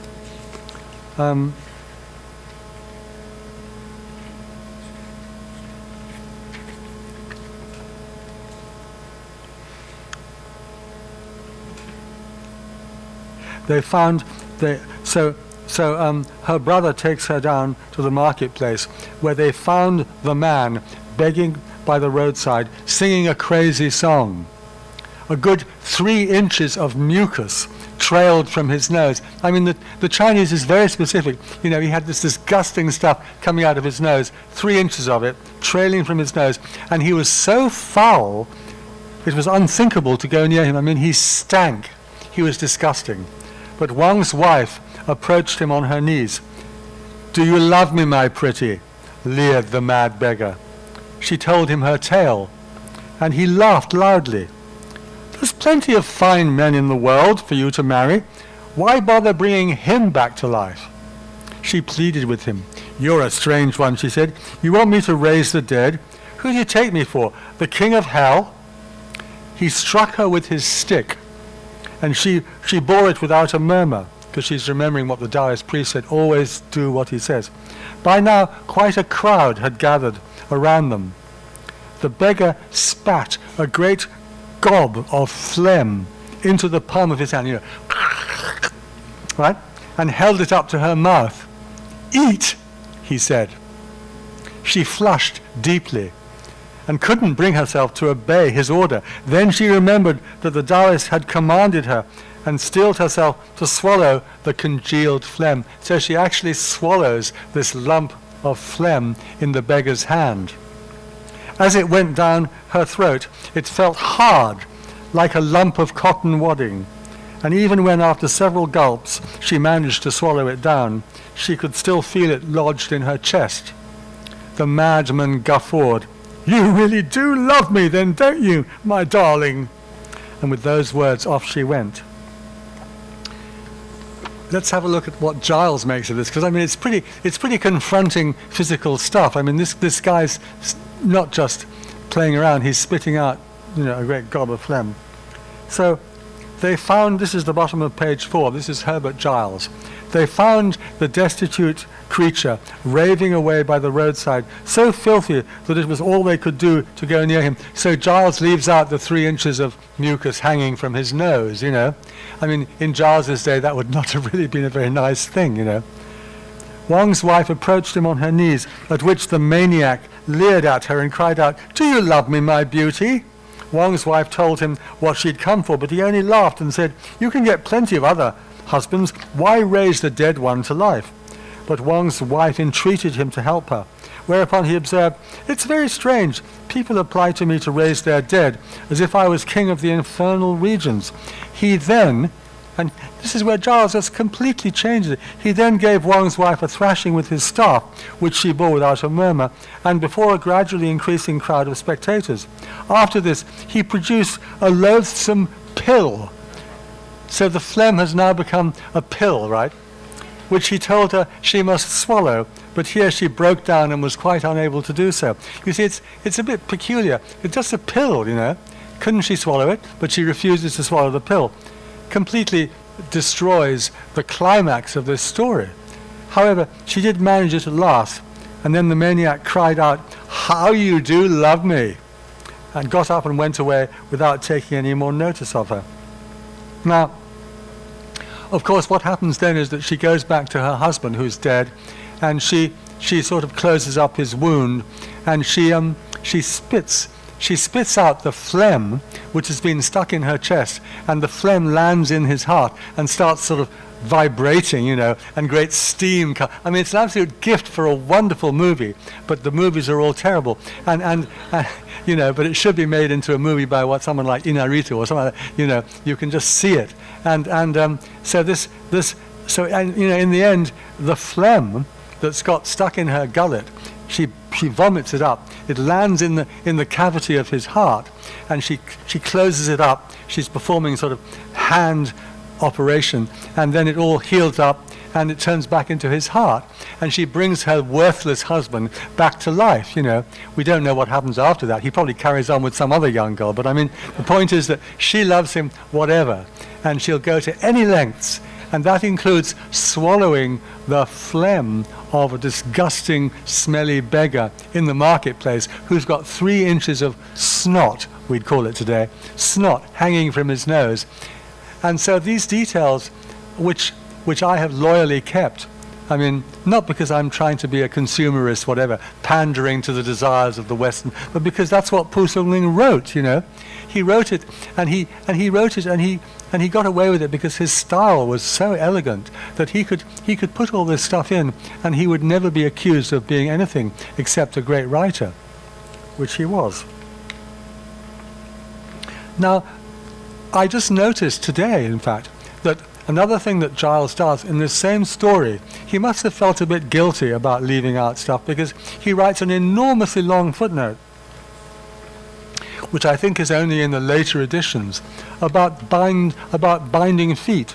So if you look at what in this edition is called footnote 86, it's a very long footnote about foot binding to explain why the girl was walking with some difficulty, which is in fact quite unnecessary, but I think he felt he needed to add again a footnote to demonstrate the authenticity of his translation, because he was the person who knew all about China, and he had very strong views about foot binding. So there again, Giles is a very, very clever man, and he wrote very good English. I mean, there's no doubt about that. He wrote wonderful English. Okay, the next example. I need to keep an eye on the time. The next example is a very short passage from a story called The Merchant's Son.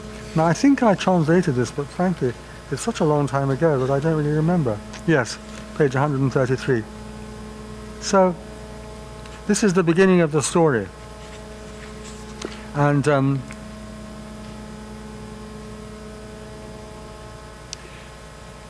I'll read you my translation of the opening sentences of The Merchant's Son.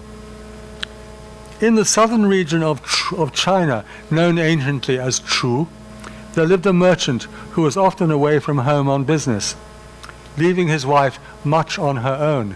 This is identical to another story called The Fornicating Dog, where a merchant leaves his wife alone and she ends up sleeping with her dog, which is a very shocking but very powerful story, never included in the modern anthologies of Liao Zhai.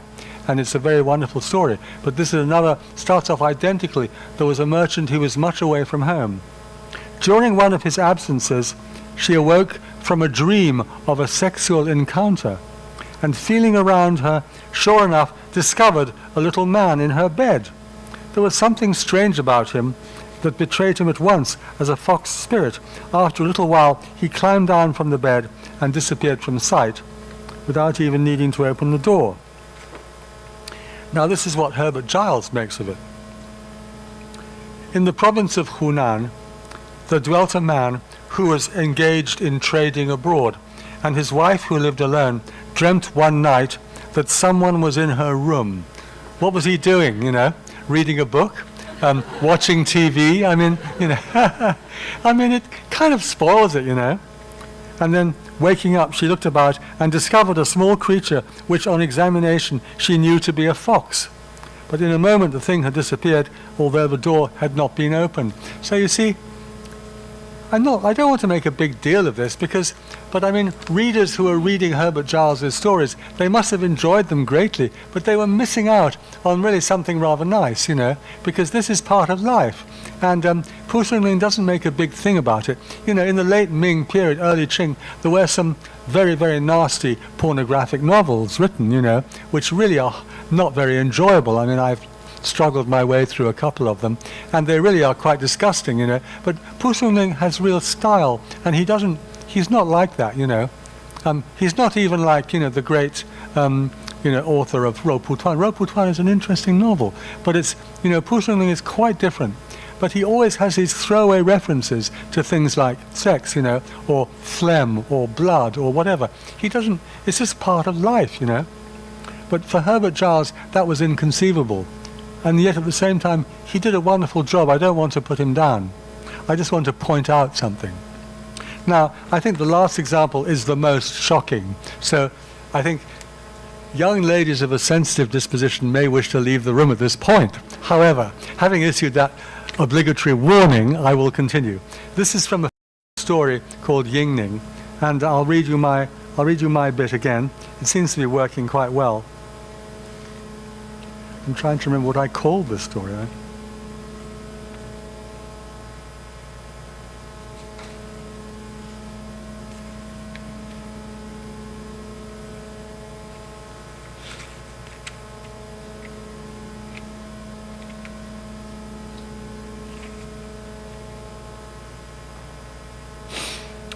Oh dear, I should have done this before I came here. I can't remember the title I gave. I didn't just call it Yingning because that would have been rather boring, but I can't at this moment remember what I called it.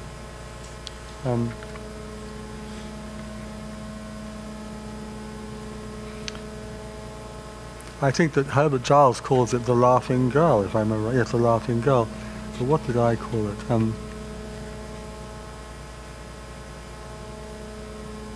Oh yes. I'm afraid I stole his title. I don't think Giles would mind. I called it The Laughing Girl. Anyway, at the very end of this extraordinary story about this girl who can't stop laughing, she's what we'd call today somewhat hysterical, and but a wonderful portrayal of a personality. And she gets her own back on this rather lecherous man by inviting him to a false assignation in the garden. And I'll try to find the same starting point.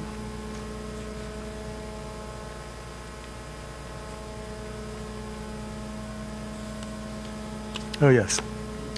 In the Wang's back garden, there was a Banksia rose that had strayed from their neighbor's garden to the west and was rambling all over a trellis.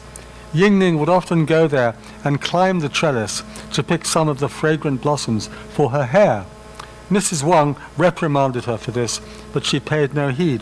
One day she was up on the trellis when she was up on the trellis, the neighbour's son caught sight of her and was instantly smitten. I don't know if I've given you the whole thing. What have I got here?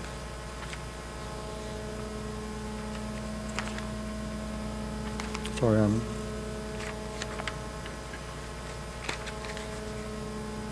yes, no, this is the section I've given you. And you've got the Chinese, yes. He caught sight of her and was instantly smitten. He stared at her, and Yingning, with her usual directness, smiled back. He, thinking that she was leading him on, became more aroused than ever.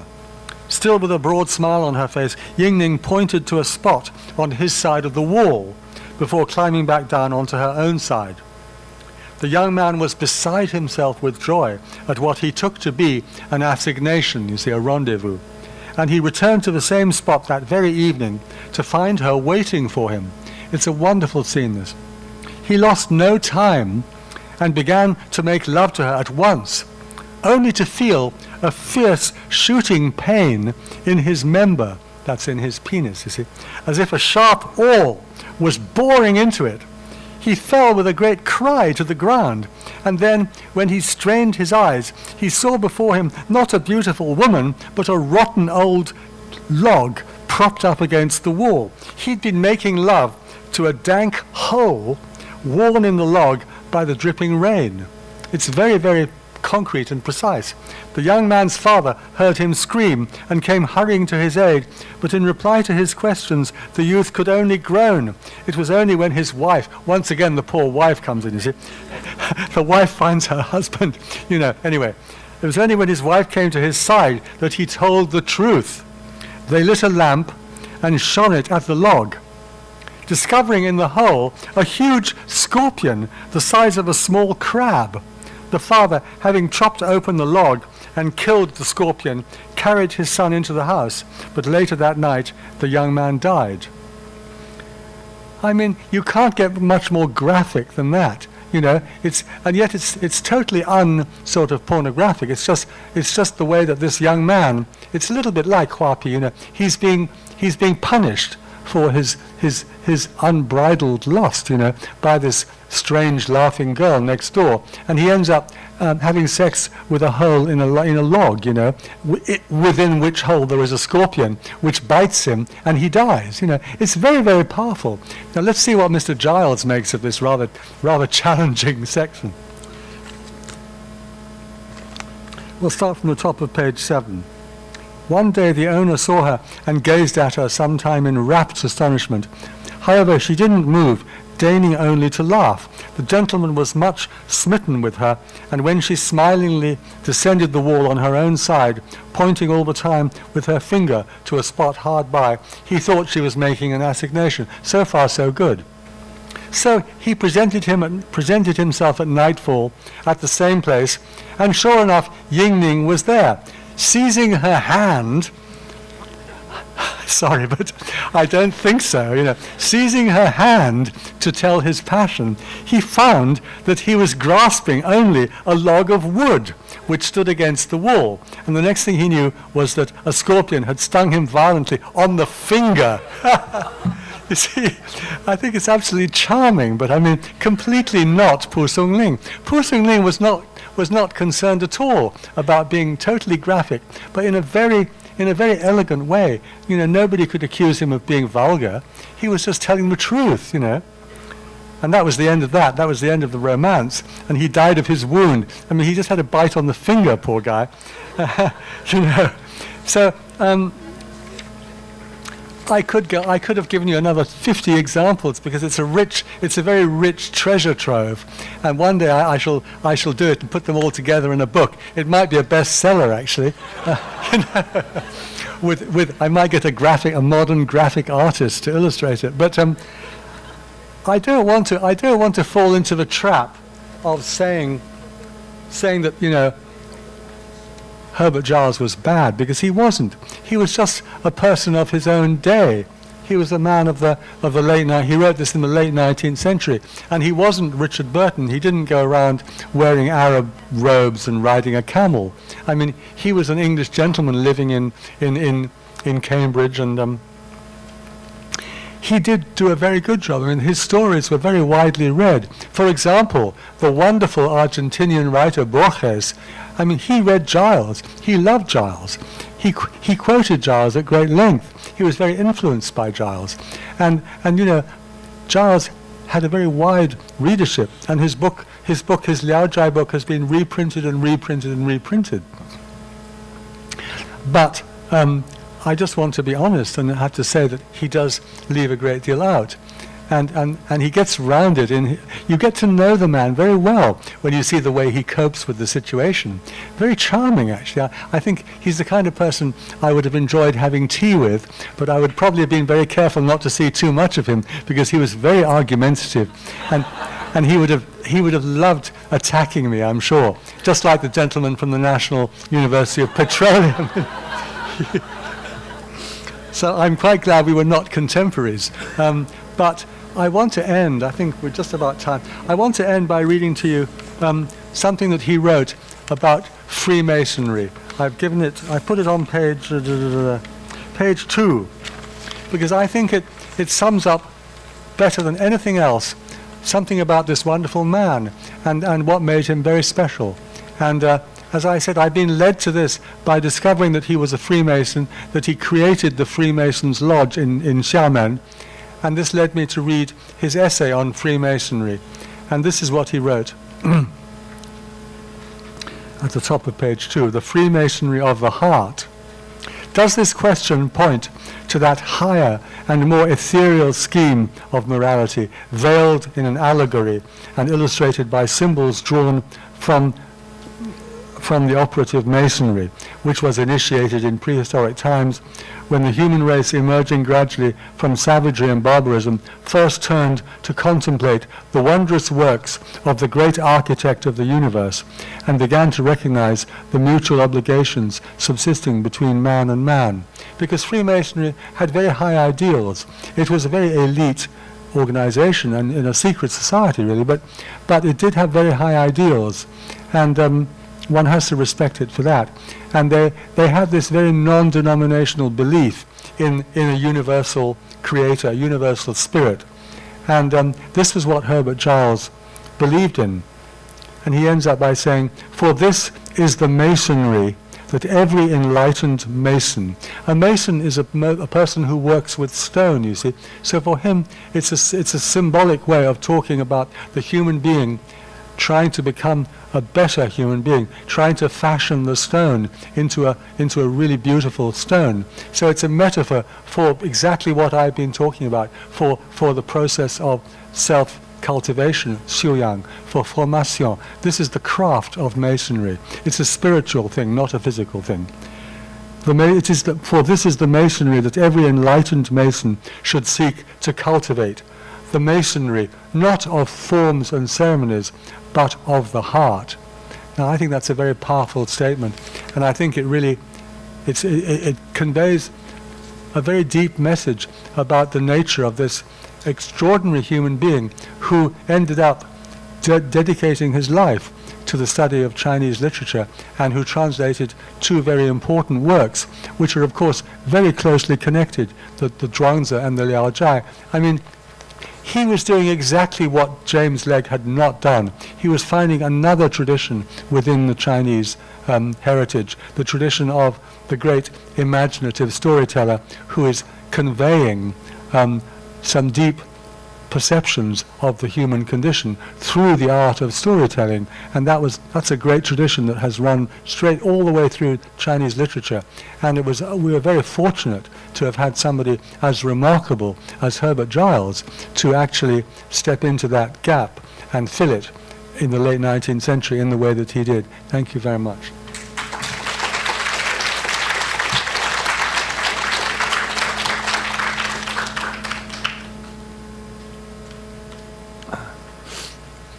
Are there any questions from the floor?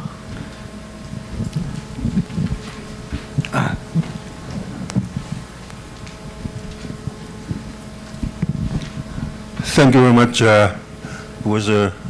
Minford, for such entertaining and also inspiring talk. I think it was inspiring because when I heard you say the way that Herbert Giles actually translated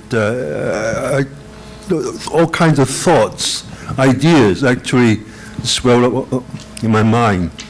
The first one that came up was, of course, Yan Fu's idea of Xin Da Ya.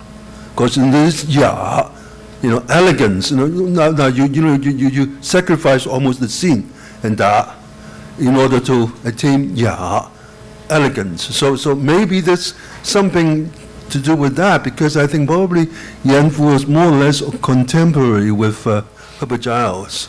And I think, we could do some more research on that particular thing, that particular idea. And secondly, also reminded me of the translation of Jin Ping Mei. Remember that? I forgot who was the translator. Leo, you remember who was the translator of Jin Ping Mei, the Golden Lotus?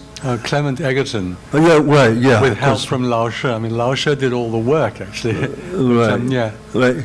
Thank you very much. Because all the interesting details, all the beautifully written, bedside manners and that kind of thing, all translated into Latin instead of English, so that only cultured people could have a taste of it.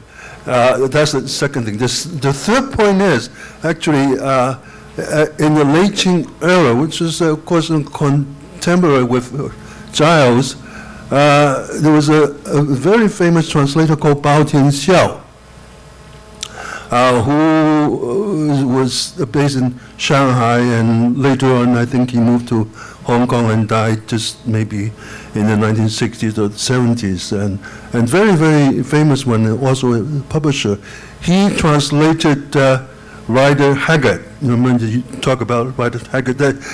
That's why I said that you're very, very inspiring, because it just reminded me of this particular translation.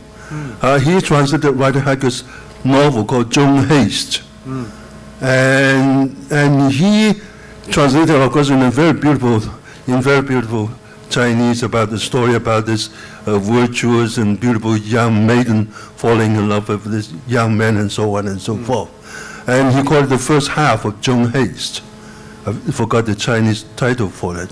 And then that kept the readers in suspense, in abeyance. What happened to this beautiful young girl, and her romance of this young man. And he said, no, I just can't tell you the rest of the story, because I couldn't find the second half. I couldn't find the second half of the book. And then it turned out that, actually the end of the story was something like this, that the girl, slept with this young man, and she had a illegitimate son. And that was the reason why that Bao Tianxiao did not translate the second half of the story. So and of course the same story was later translated by Lin Shu, who actually did finished the entire story and told the story of Zhong Haste. So that again is another example. Now, whether or not the same kind of thing, the same kind of idea of Bowdlerization happened, which happened in Victorian and Edwardian England, and also in late Qing China. I don't know. So perhaps you could comment on that particular one. And I think for that again, in terms of inspiration, I think we should do some research on the famous translators, Chinese translators of English literature too, especially in the late Qing era. And I think we could find some very, very interesting detail in the history of translation, also on the personalities of the famous translators as well. Thank you very much. Yes, thank you, Gilbert. I think I should also point out that this business of leaving out stuff, I mean, it's not just translators who do it. If you look at the most popular anthology of Liao Zhai published after 1949 by Commercial Press, they leave out all the same things that Giles leaves out, I mean, the mainland was extremely reluctant to reprint many of the stories because they were too challenging, in their details.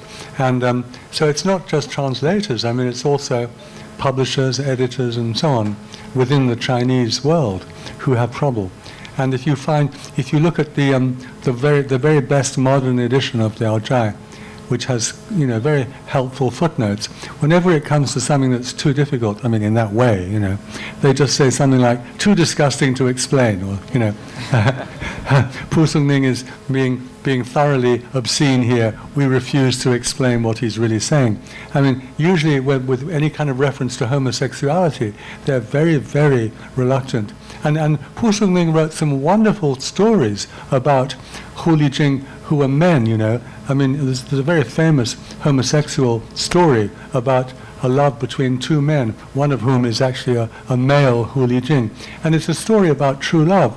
It's a very, very, in advance of its day, in its portrayal of a same-sex relationship. And the commentary on that story in the modern edition, it just refuses to even countenance this thing, It's not just translators. I mean, it's a whole society that has a lot to learn, I think. Thank you anyway, Gilbert, for your points. Yeah.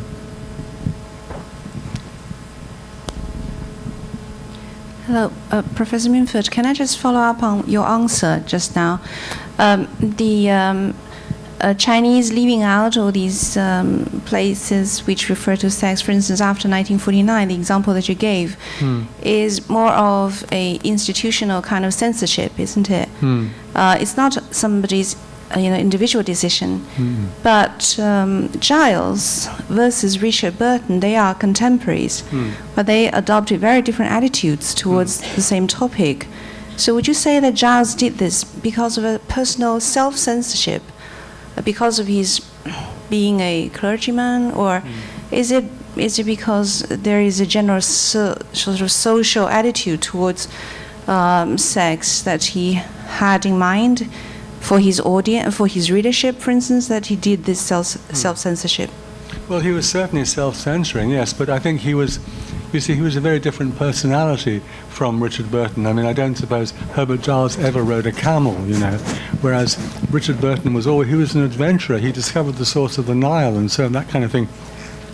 I mean, I think when Herbert Giles was traveling around China, he would have been carried around in a palanquin by at least 4 bearers, I mean, he was a man of leisure. You saw him lying on his chair in the garden there.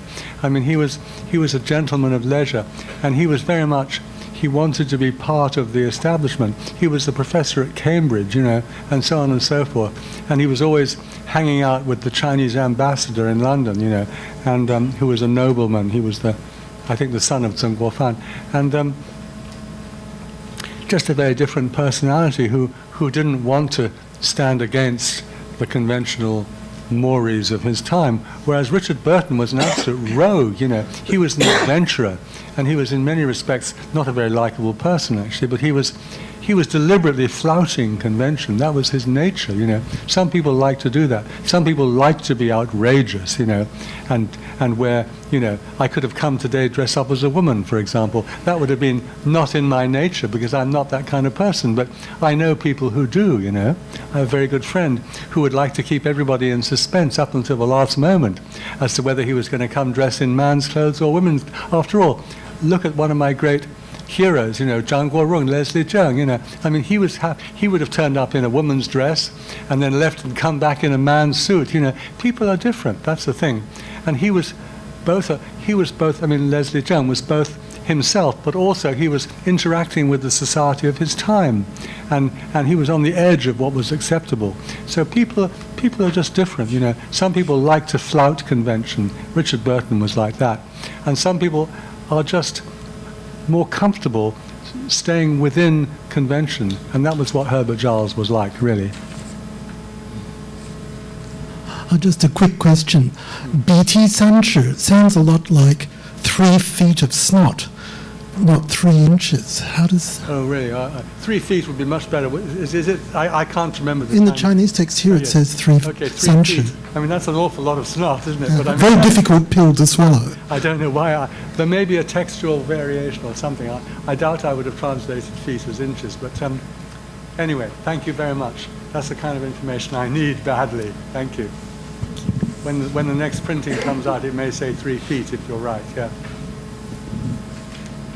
I'm not sure 3 feet of snot's even physically possible, actually, but, you know, it's an awful lot.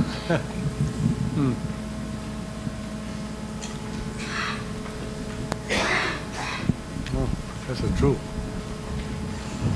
Okay, so apart from this most important parts that Giles removed, what else and other aspects? Can you give us 1 or 2 examples did he leave out?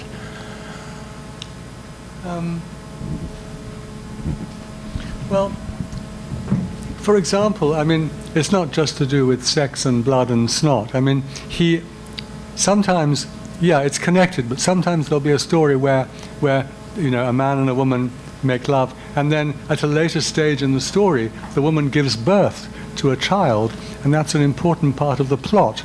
And there are 2 examples of this, where Giles has removed the sex, and then he has a problem because the woman gives birth. So he actually has to remove the birth of the child as well, and then there's no child, and then the whole plot just collapses because the plot revolves around the child, you know.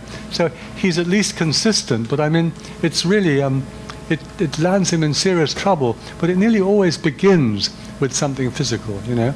And don't forget, he didn't translate all the stories. I mean, he definitely chose not to translate, for example, the one about the woman having sex with the dog, you know, because the whole nature of that story would have been offensive to him. But you see, there again, to go back to the previous question, that story is never included in the anthologies of Liao Jai.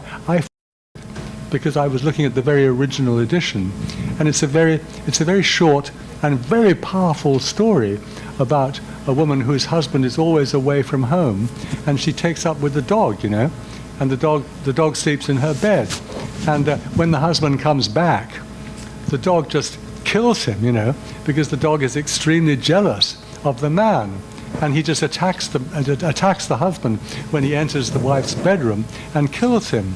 And the wife ends up in court, and the magistrate says, your neighbors have been accusing you of having sex with a dog. And she says, me? Sex with a dog? How absurd, you know. And then the wise magistrate, you see, it's a very classic tale. The wise magistrate says, call for the dog. Right? And the dog comes in, right, and immediately jumps on the woman and starts having sex with her. So the magistrate says, case decided, you know, and she's found guilty, and the dog is proof, you see. And what, it's so short, this story, and it's not pornographic at all. It's very, very poignant, because at the end of the story, the judge says the punishment for these two will be, for the wife, is that she will be put in a cage with the dog, and they will be taken around the province and exposed in every town in front of the crowds, and they'll be made to perform the sexual act in front of crowds. So this is the ultimate punishment for this crime, you see. It's horrible. And it says, you know, and they went around and they were a huge success. Everybody wanted to watch, you know. And it's, again, unforgettable story because it portrays society, it portrays human psychology, and I'm sure it was, you know, very conceivable situation, you know. So, but Giles wouldn't have even started to translate that story because the very topic would have been offensive to him. And you know, I don't want to make a big thing about what Giles didn't translate. You know, it's like Yuan Mei's collection of stories, Zi Bu Yu, the things that Confucius wouldn't talk about. You know, I could write a best-selling, like 40 Shades of Grey. I could write a book called, you know, The Things Herbert Giles Wouldn't Talk About, and you know, I dare say it would be a bestseller. But I've got better things to do with my time. You know. That story, the dog in your collection. Yes, it has. Yeah, I just call it The Fornicating Dog. And it's a great little story. It takes up 1 page in English, you know. Of course, there's no illustrations for that story. It remained unillustrated. It's a great story, you know.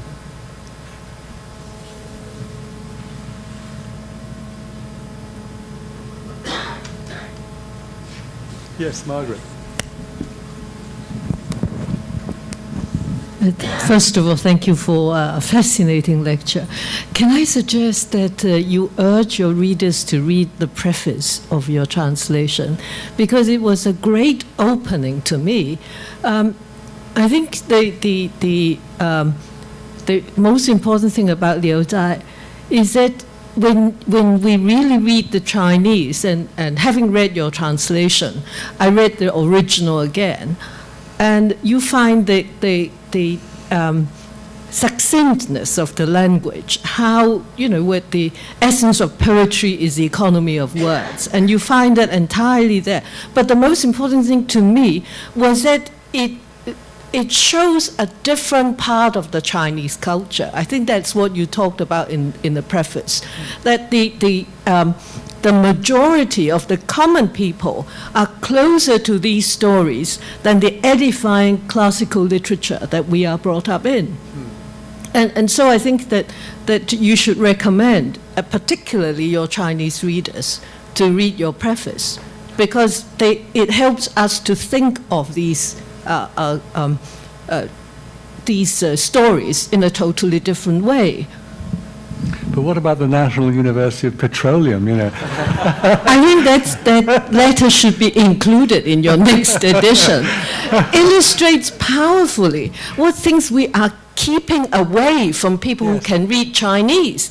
Our writers are every bit as creative as any Western literature that you can find. But we like to bury them because they are not edifying.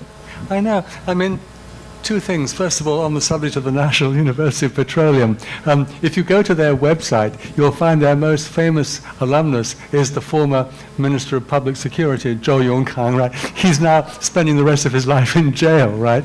He'll have plenty of time to read Liao Zhai. But the other thing is that, for many, many years, I used to talk to my dear friend, Liang Bingjun. Because he was all interested in postmodern Latin American magical realist fiction and so on. And I just kept saying to him, PK, you really must read Liao Zhai, it's far more magical realist than most of that South American stuff. And finally, after all my bullying, he read it. And he absolutely loved it, And he wrote a series of 12 poems based on Liao Zhai stories. And he was able to realize, as you say, there's a whole problem with I shouldn't say this in front of a Chinese audience, but a problem with the Chinese perception of its own literature, And it's not the first time that I've had somebody say to me, after reading the translation, I went back to read the original and it seemed different, I had a very long letter from a lady in Hong Kong who'd read Hong Lao Meng 5 times, and then she read the English translation, and she wrote me a very long letter in Chinese, which unfortunately I've lost, saying that for her, because she's a Hong Kong person, she's bilingual, she read the English translation, then she went back to the Chinese, and she said it was a completely different experience, because you stand outside the culture, and you stand outside all of its preconceptions and habits, and then you read it in a new way. But my only other comment would be, forget about my preface, because my preface is just a foreigner's view, but, Pu Songling's own preface is an absolute masterpiece, It requires a lot of annotation, but it's the most wonderful statement of his personal beliefs about what he sees as his destiny as a writer, It's so moving. It's so moving, and he describes his lineage within the Chinese literary tradition. And he goes back to 2 writers, Zhuangzi and Qu Yuan, the Chu Zi. And those are the people that he goes back to, He's in the great tradition. So he is a real master in that sense. And I think you're absolutely right. I mean, his style is so lyrical, even though it's the most difficult kind of classical Chinese. Once you get under the skin of it, it's just beautifully sculpted, it's beautifully controlled. It's a master. I mean, every story is like, there was a French scholar who once described it as being like one of those miniature carved walnuts, or a piece of ivory, beautifully carved in minute detail, but so his stories are so tender, you know. That's what I find extraordinary about them. They're so humorous and they're so tender. They're so warm-hearted and so generous in their spirit, you know. In the end, that's what matters. I mean, what's the point of literature if it isn't like that, you know? That's what makes a really great writer. That's why Cai Suitin is such a marvelous writer, because he's so generous. His spirit is so generous. And, you know, it's true of all the great writers of the world, you know. It's true of Shakespeare. It's true of, you know, Balzac. You know, the great writers have that quality. And they're the ones that make it worthwhile to be a translator. Why waste time, you know, translating stuff that isn't, you know, generous? Because, especially with Chinese literature, there's still so much absolutely first-rate stuff that simply hasn't been translated, you know, let alone well translated. And that's why it's such a privilege to work in this particular profession, because I'm constantly being confronted with wonderful things, you know, not third-rate stuff, and it's sometimes quite awe-inspiring. And I was so happy to become acquainted with Pu Songling. It took me a very long time. I had to knock on his door many times before he let me in. And when he did, I just discovered he was the most wonderful person, you know. And just like Herbert Giles, he was a true individual, and he was, yes, wonderful. Thank you so much. Yeah. Any other questions? We probably almost run out of time, actually. Maybe we should stop there, William. Yeah. Okay. Thank you, Professor Minford, for the interesting and inspiring lecture. Oh yes, yeah. Okay. What is in order now, I think, is another round of applause. Oh, thank you.